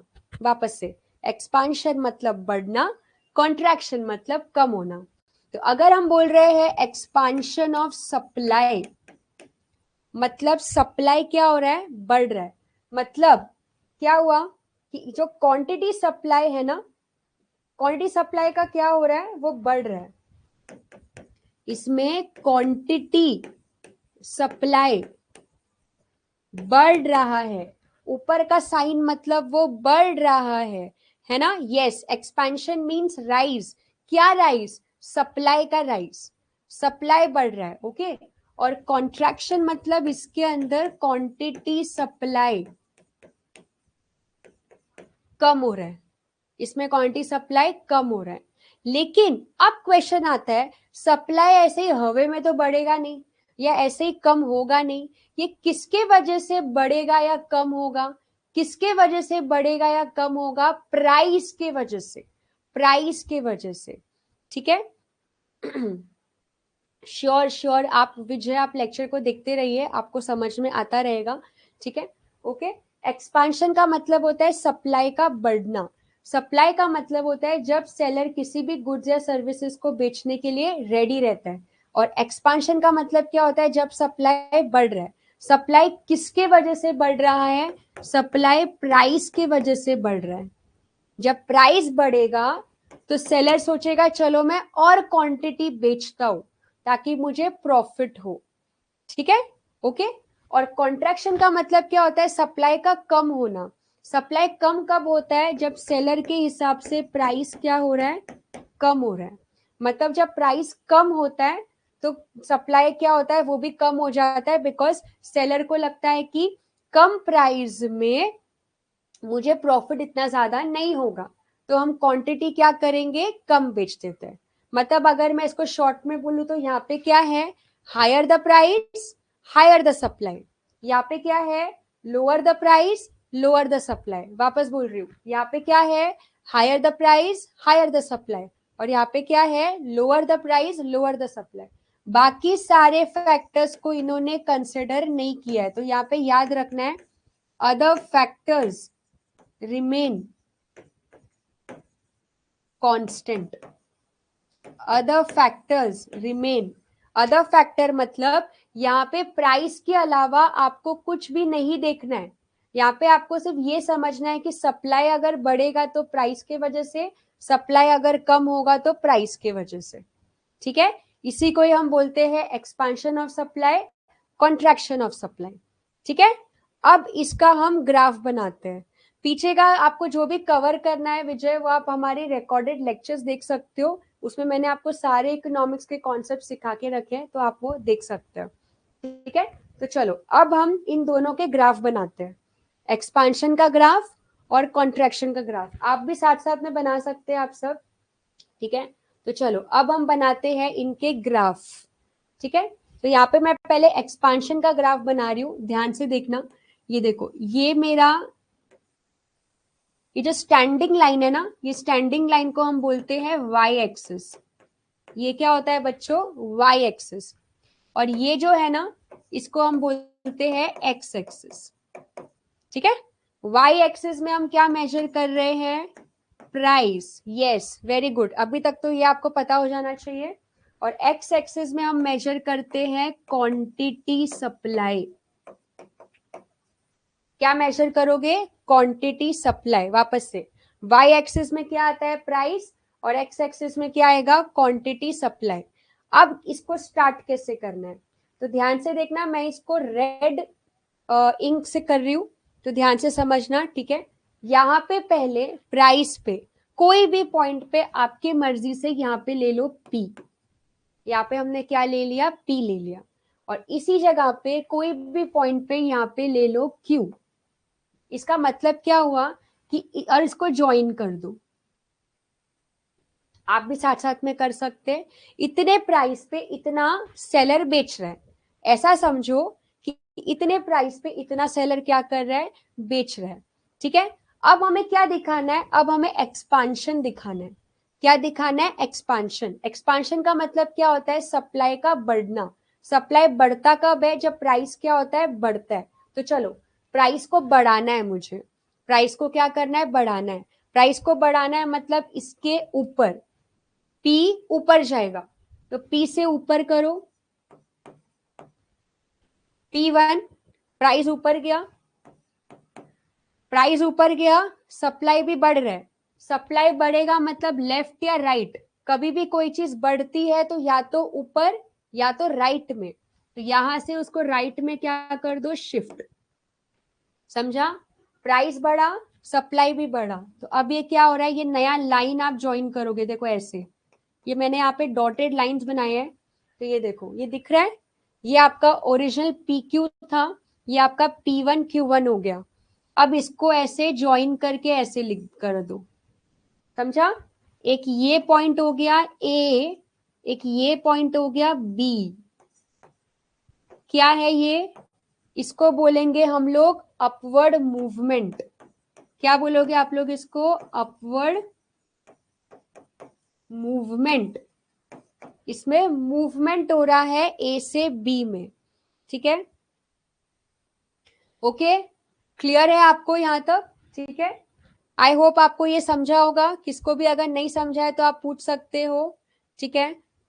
आप पहले ये लेक्चर पे ध्यान दीजिए विजय, जितना भी पहले के चैप्टर्स है वो आप आराम से बाद में देख सकते हैं। आप पहले इस लेक्चर को समझिए, इस लेक्चर पे ध्यान दीजिए। यहां तक आपको समझा है सबको? आई होप कि ये आपका क्या हो गया? एक्सपांशन ऑफ सप्लाई हो गया, ठीक है। आई होप यहां तक समझा है कि प्राइस को बढ़ाया, सप्लाई भी बढ़ा, और यहाँ पे ये ऊपर की तरफ गया।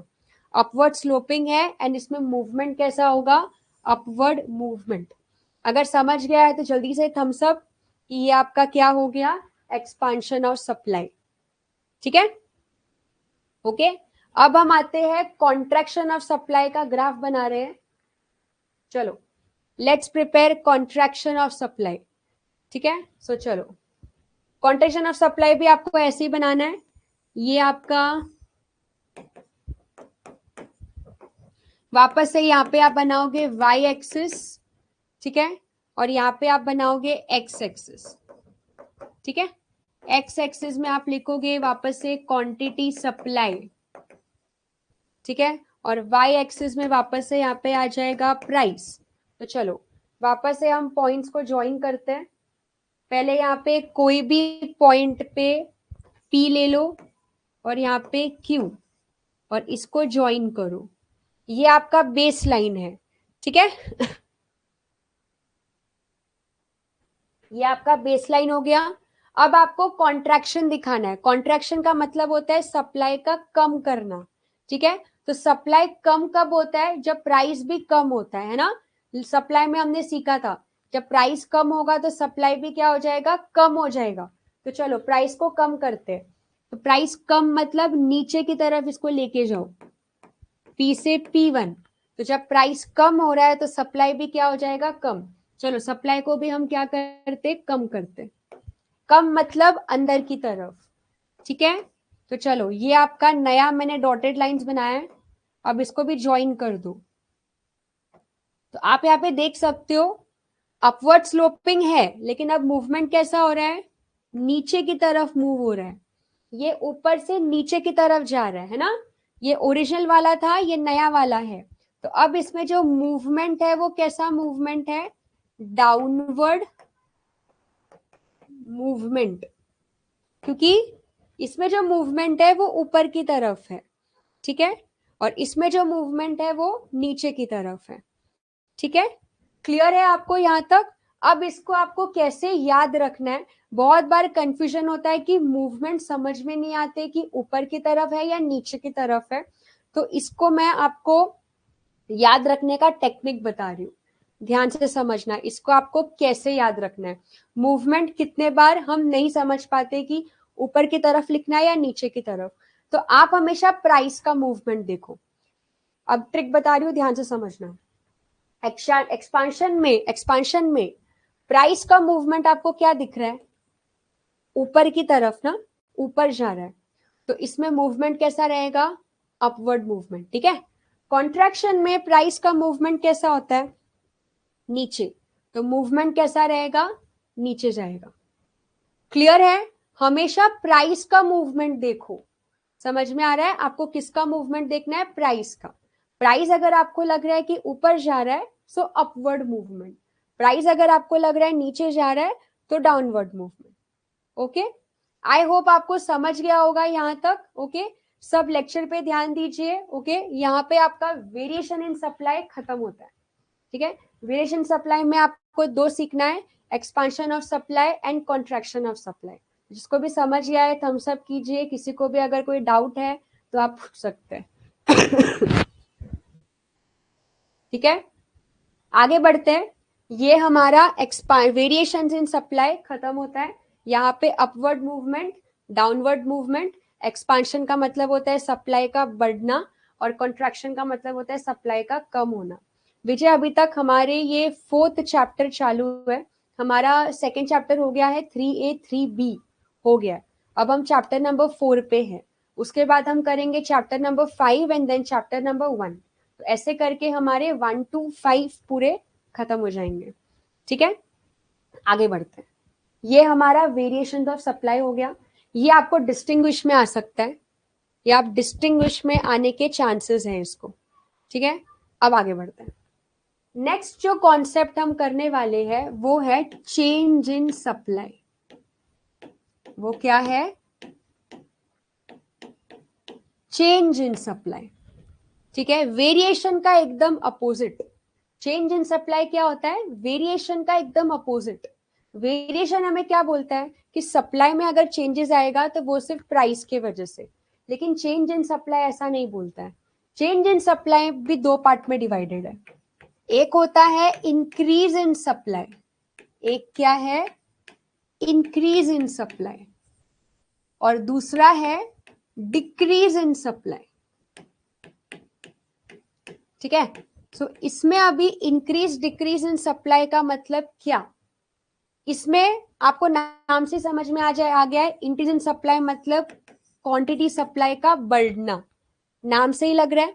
और डिक्रीज इन सप्लाई मतलब क्वांटिटी सप्लाई का कम होना। ये मैंने शॉर्ट में लिखा है, this is your quantity supply. Increase in supply मतलब क्वांटिटी सप्लाई का बढ़ना और इसमें कम होना। लेकिन अब इसमें एक ट्विस्ट है, चेंज इन सप्लाई में प्राइस ऑलवेज रिमेन कांस्टेंट। मैं यहाँ पे एक लाइन लिख रही हूँ, उसको ध्यान से समझना। चेंज इन सप्लाई में ये दोनों में आपको एक चीज याद रखनी है कि ये वाले कॉन्सेप्ट में प्राइस रिमेन कांस्टेंट, प्राइस को आप चेंज नहीं कर सकते। उसी प्राइस पे सप्लाई बढ़ेगा या तो सप्लाई कम होगा।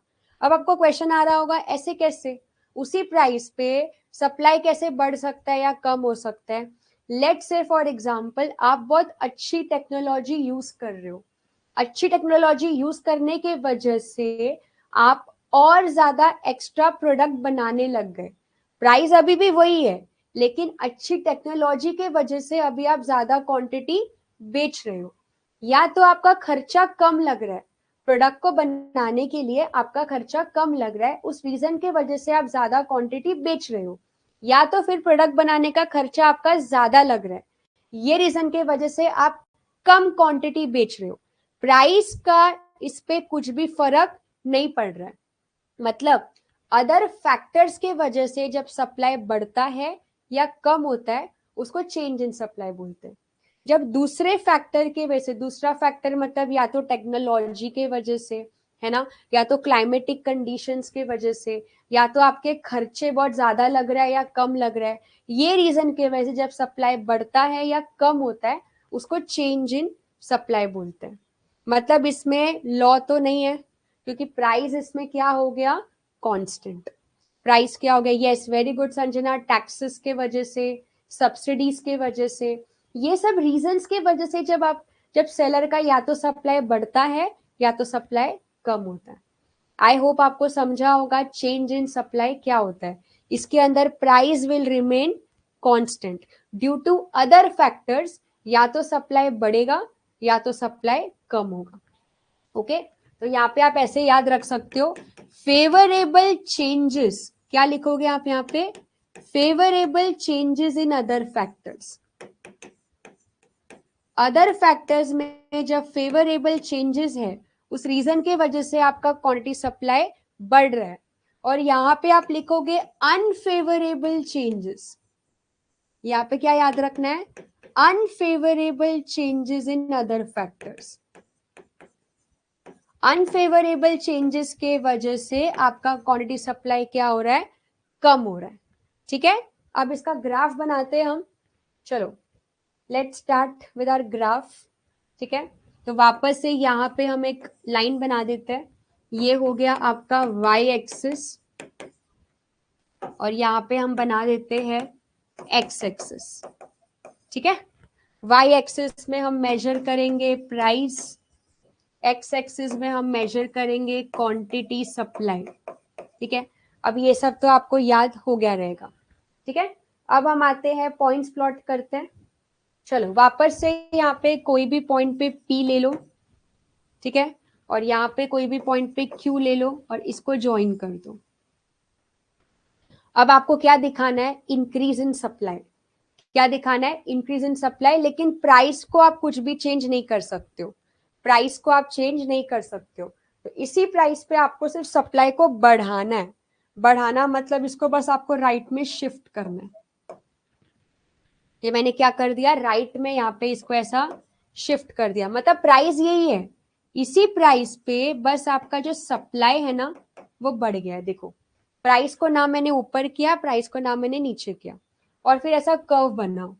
ये आपका ओरिजिनल कर्व है जिसको मैं सप्लाई कर्व बोल रही हूँ, और ये आपका नया कर्व बना S1 S1, A से B ऐसे।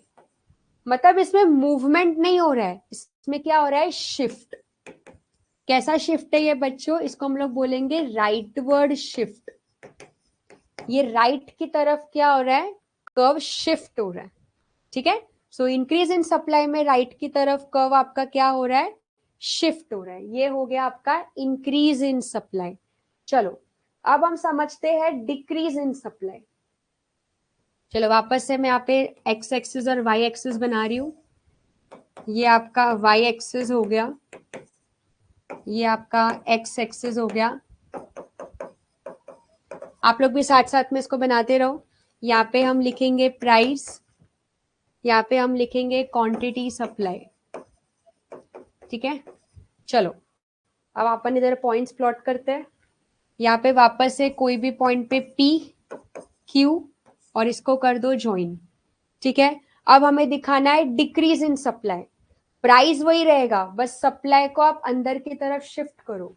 तो Q है तो Q1 अंदर की तरफ यहाँ पे, तो इसी प्राइस पे बस आपका नया सप्लाई। तो आपका कर्व कैसे बनेगा, पहले ये कर्व ऐसा था, अब ये इधर है और ये अंदर की तरफ जा रहा है।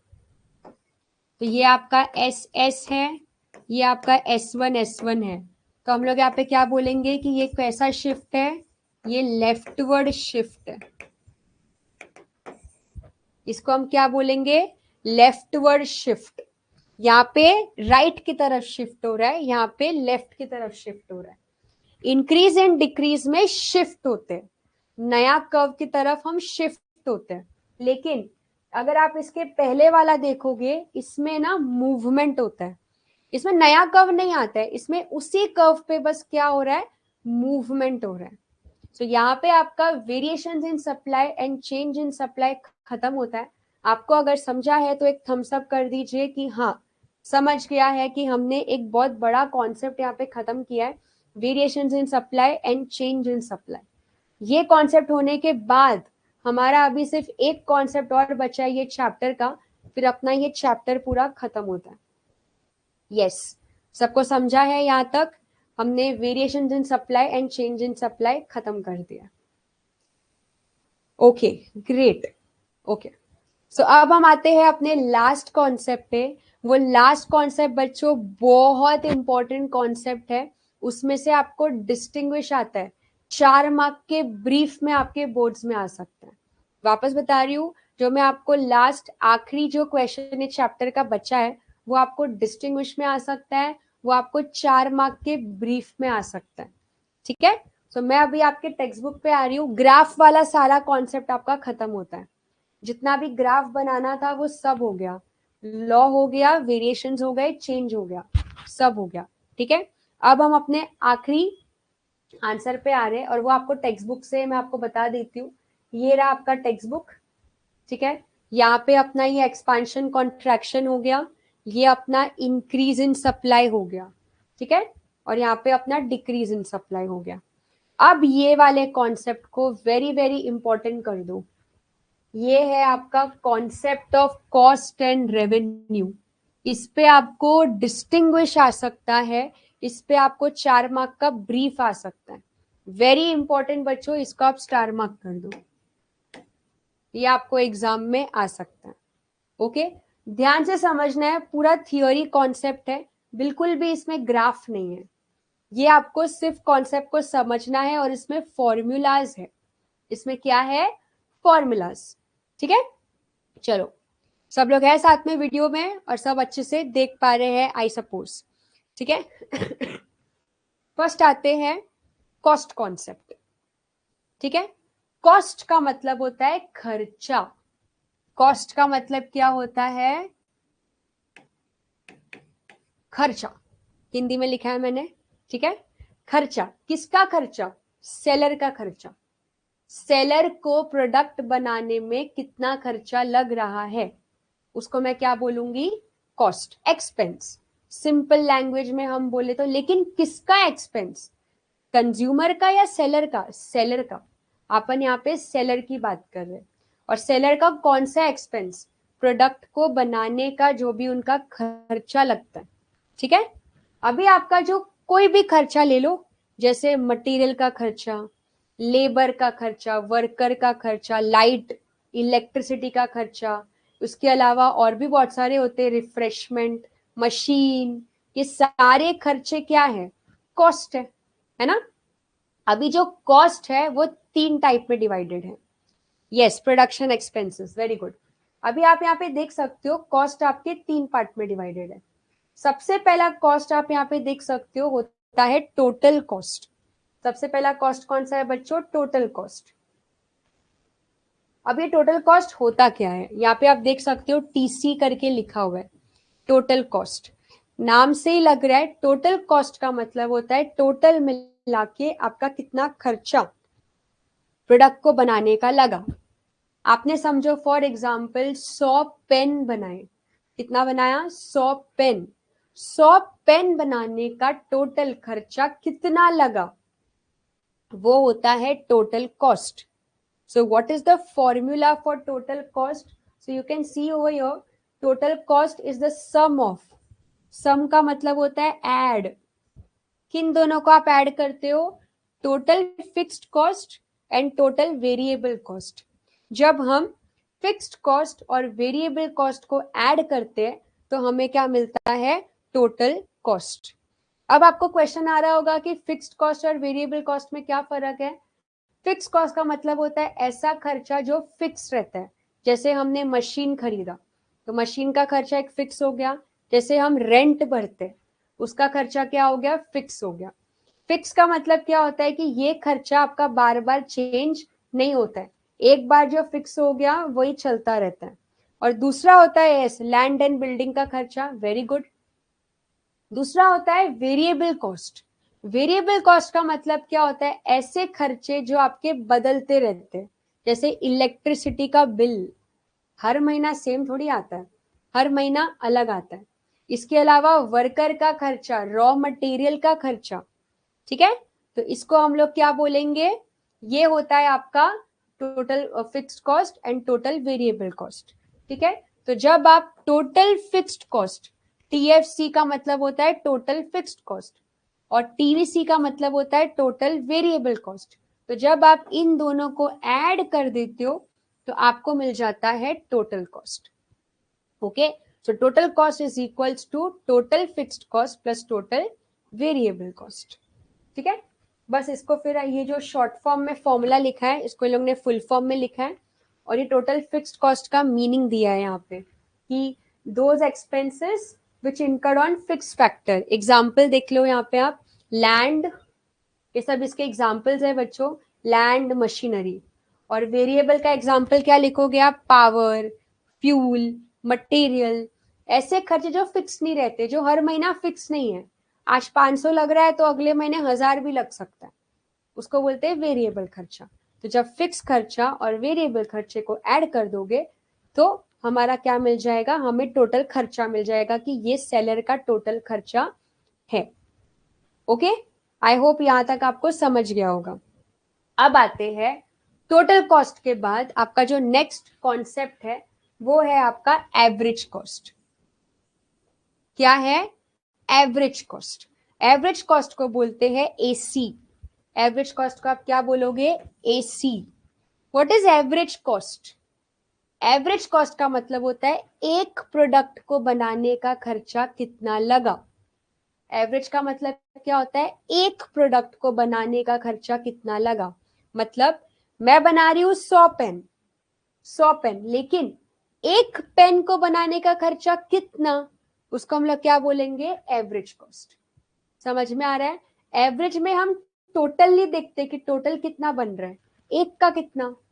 अपन कभी शॉप में जाते हैं, उनको बोलते हैं कि ना हमें 5 बुक चाहिए, तो हम उनको पूछते हैं एक बुक का कितना, फिर हमें समझ में आता है अच्छा एक बुक का 100 रुपए, तो 5 बुक का कितना हुआ, 500 रुपए।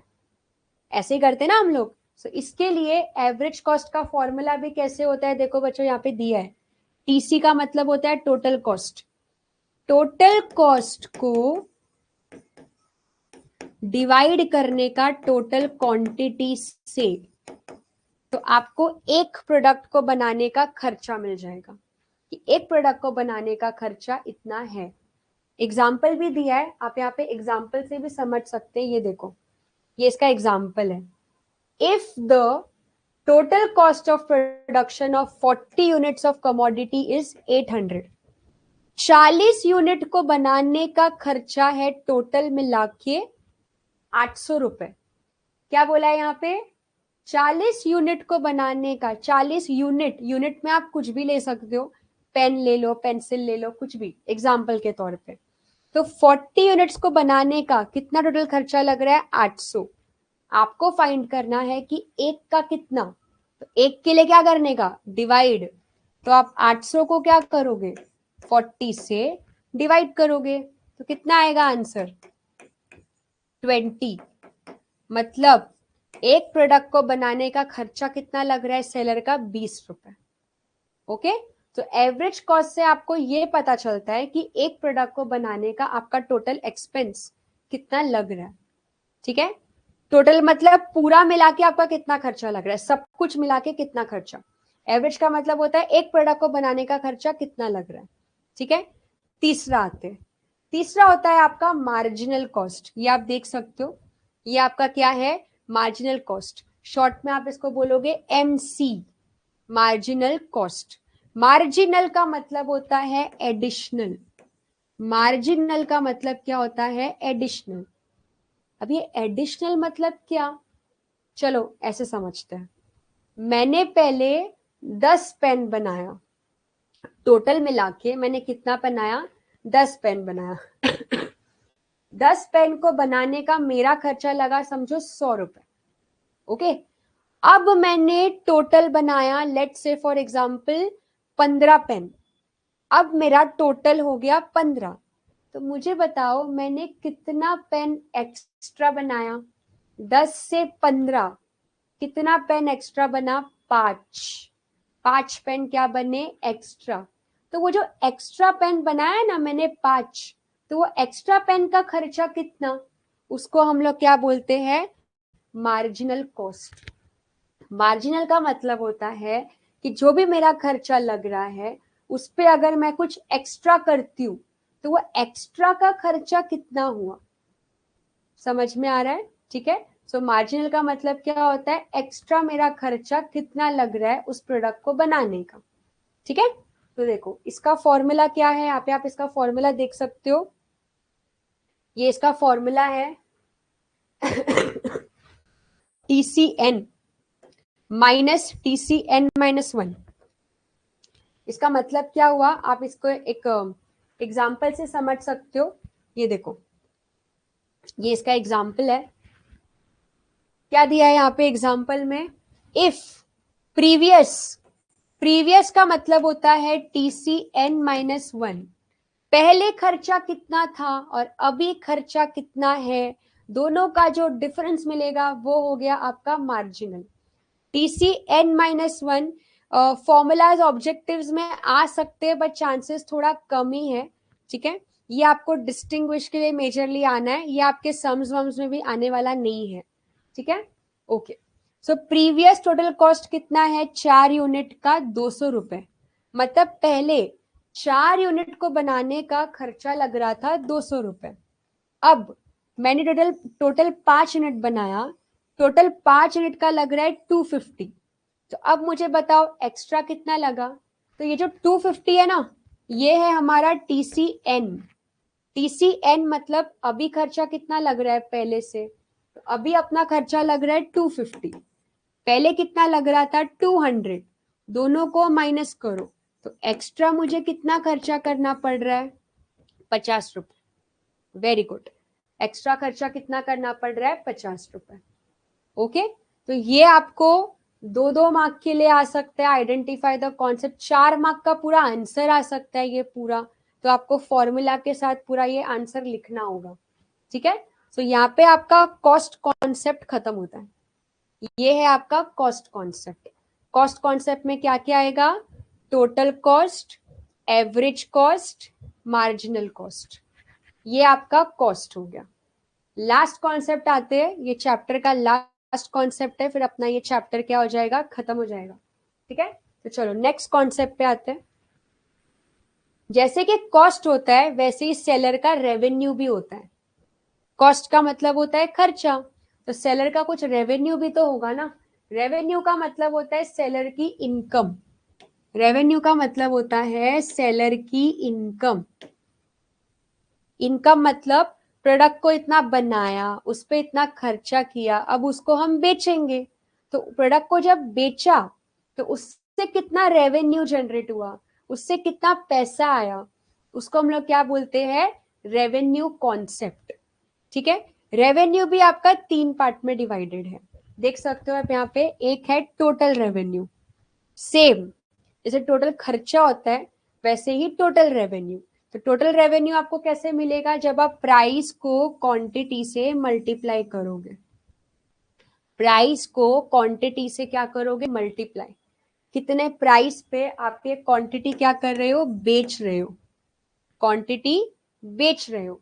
एग्जाम्पल देख सकते हो आप यहाँ पे, फर्म कितना सेल कर रहा है, 15 यूनिट, कितने रुपए में, एक 200 रुपए में, तो 15 को 200 से मल्टीप्लाई कर दोगे तो 3000 रुपए टोटल रेवेन्यू आ रहा है सेलर का। कितना रुपए, 3000 रुपीज, ये हो गया टोटल रेवेन्यू। तो जैसे टोटल होता है वैसे ही एवरेज भी होता है। सेकेंड कॉन्सेप्ट क्या है आपका, एवरेज। एवरेज का मतलब होता है वही सेम, जैसे खर्चा था वैसे ही रेवेन्यू। एक प्रोडक्ट को बेच के कितना पैसा कमाया एक प्रोडक्ट को बेच के कितना पैसा कमाया। तो एग्जांपल देखो यहाँ पे, इसका फॉर्मूला क्या आएगा, टोटल रेवेन्यू का आपको डिवाइड करना है टोटल क्वांटिटी से।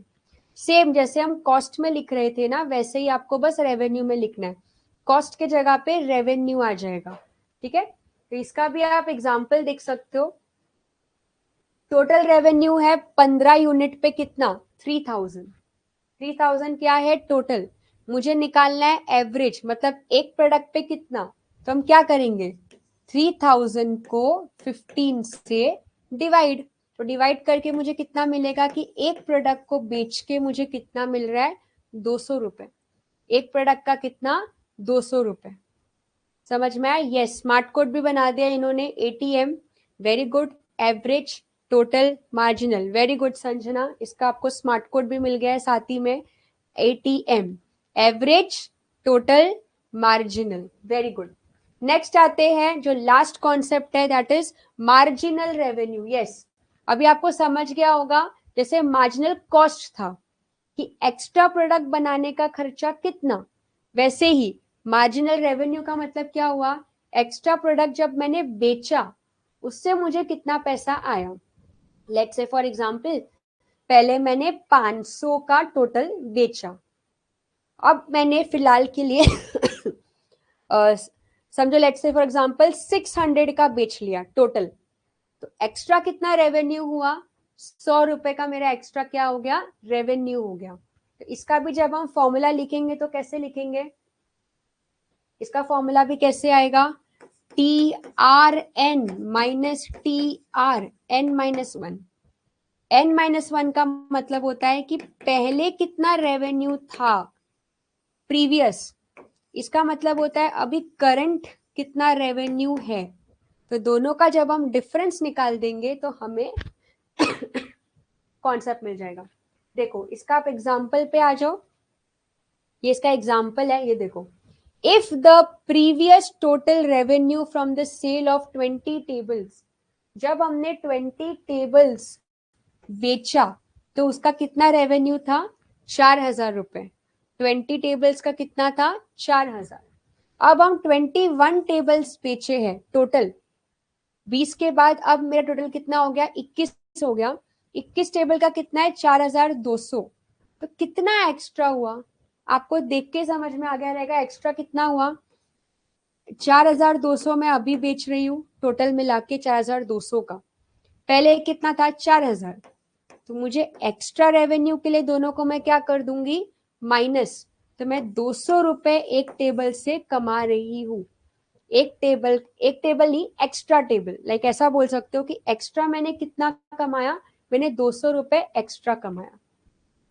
ओके, सो यहाँ पे आपका कॉस्ट कॉन्सेप्ट, यहाँ पे आपका रेवेन्यू कॉन्सेप्ट खत्म होता है। ओके, आपको अभी डिस्टिंग्विश कैसे आ सकता है वो भी एक बार मैं आपको बता देती हूँ। तो आप एक बार अपने टेक्स्ट बुक के एक्सरसाइज पे आ जाओ।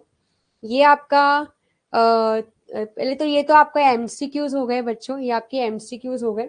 यहाँ पे आ जाओ, ये आपका डिस्टिंग्विश पे आ जाओ। ये देखो, ये आपके डिस्टिंग्विश है। इस चैप्टर में से कंफर्म एक डिस्टिंग्विश आता है, कंफर्म है। ओके, इन चार में से कोई एक डिस्टिंग्विश आपको कंफर्म आएगा।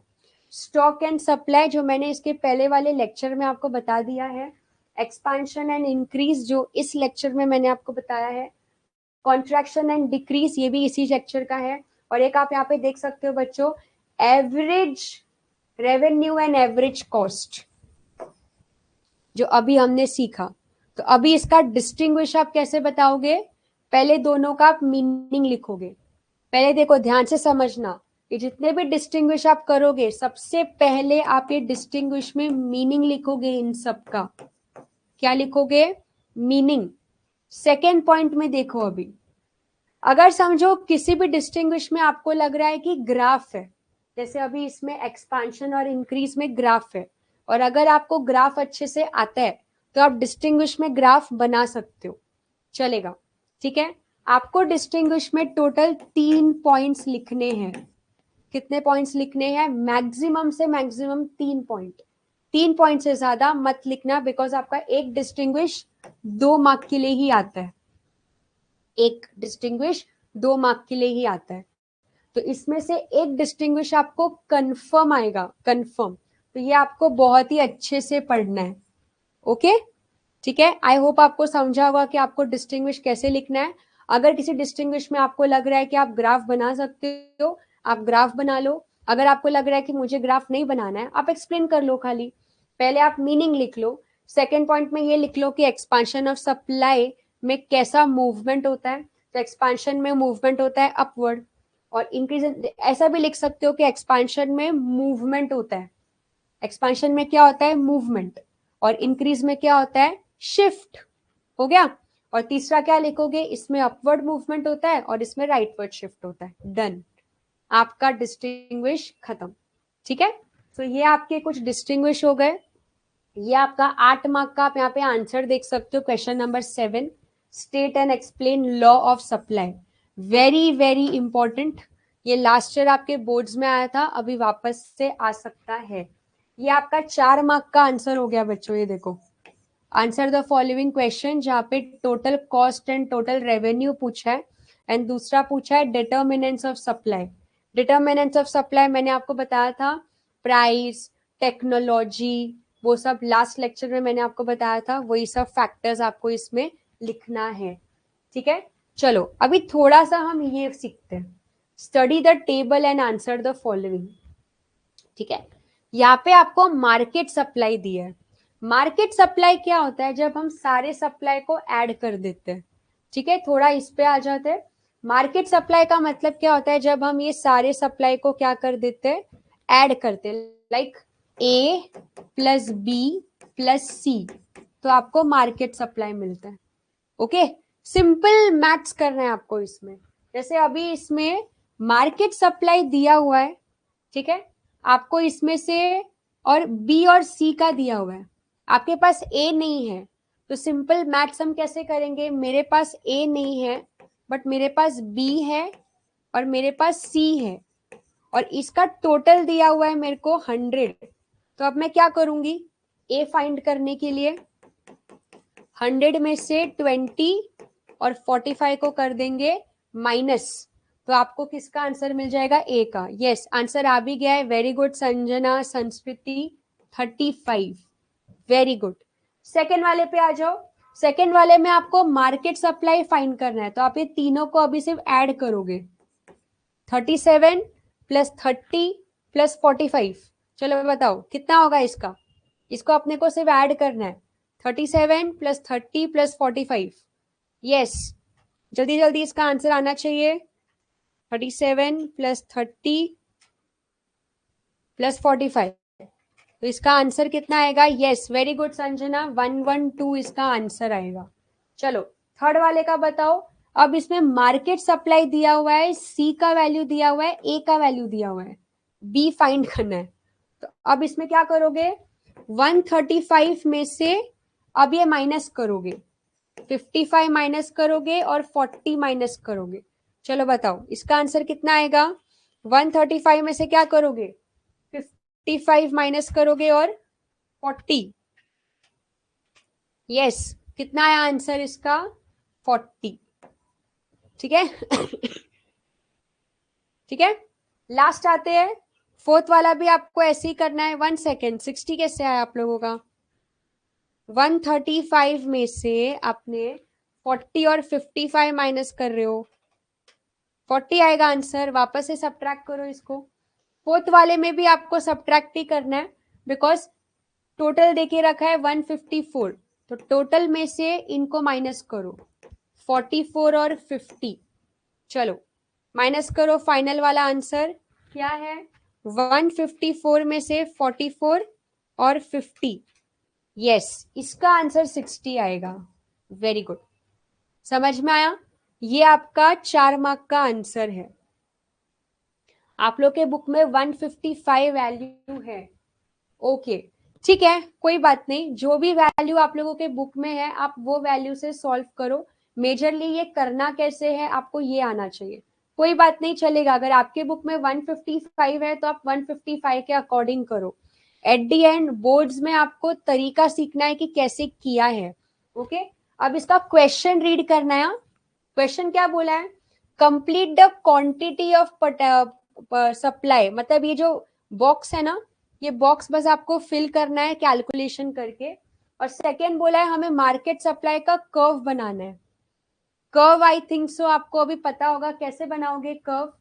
यस, मैं यहाँ पे अगर आपको बताऊं तो यहाँ पे आप वही सेम वाई एक्सिस और एक्स एक्सिस लोगे। वाई एक्सिस में आप ये प्राइस लिख दोगे 1 2 3 4।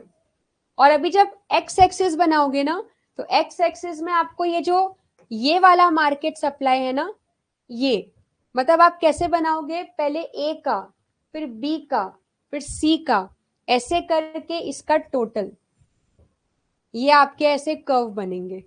ठीक है, okay, upward from left to right, very good.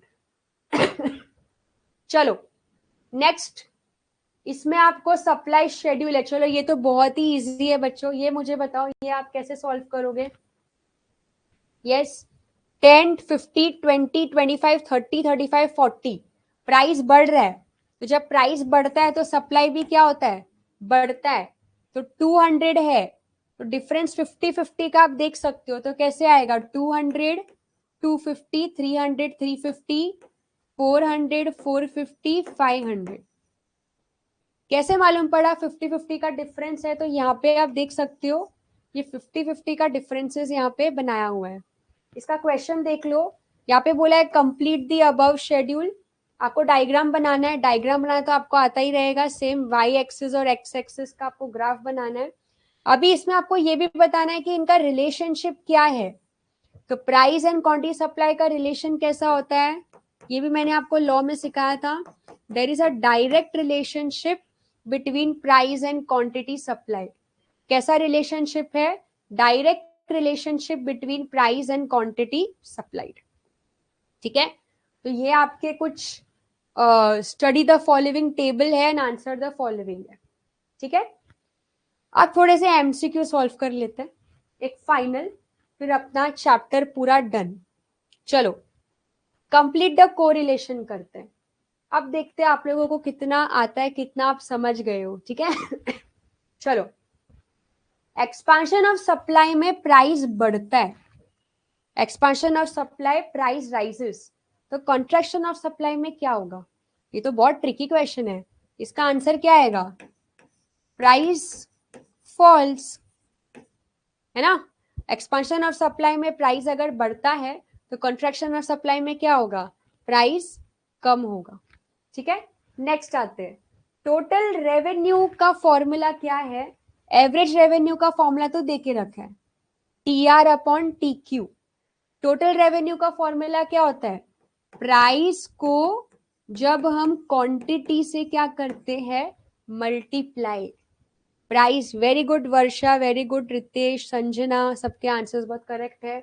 Next आते, टोटल कॉस्ट हमें कैसे मिलता है, फिक्स्ड कॉस्ट और वेरिएबल कॉस्ट को ऐड करके।